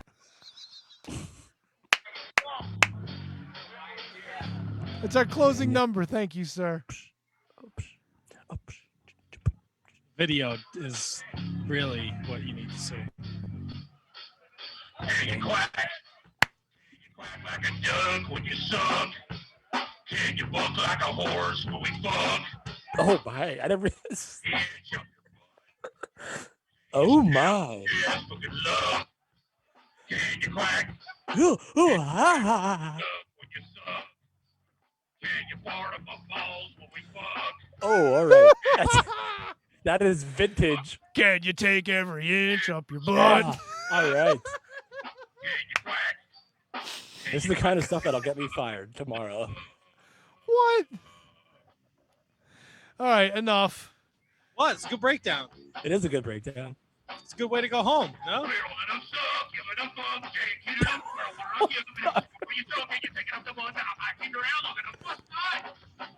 All right.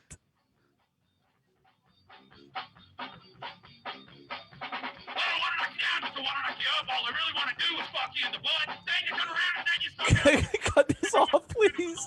Please cut this off. Come on, that was great. I was lip syncing that shit. That was perfect. Say goodnight, Gracie.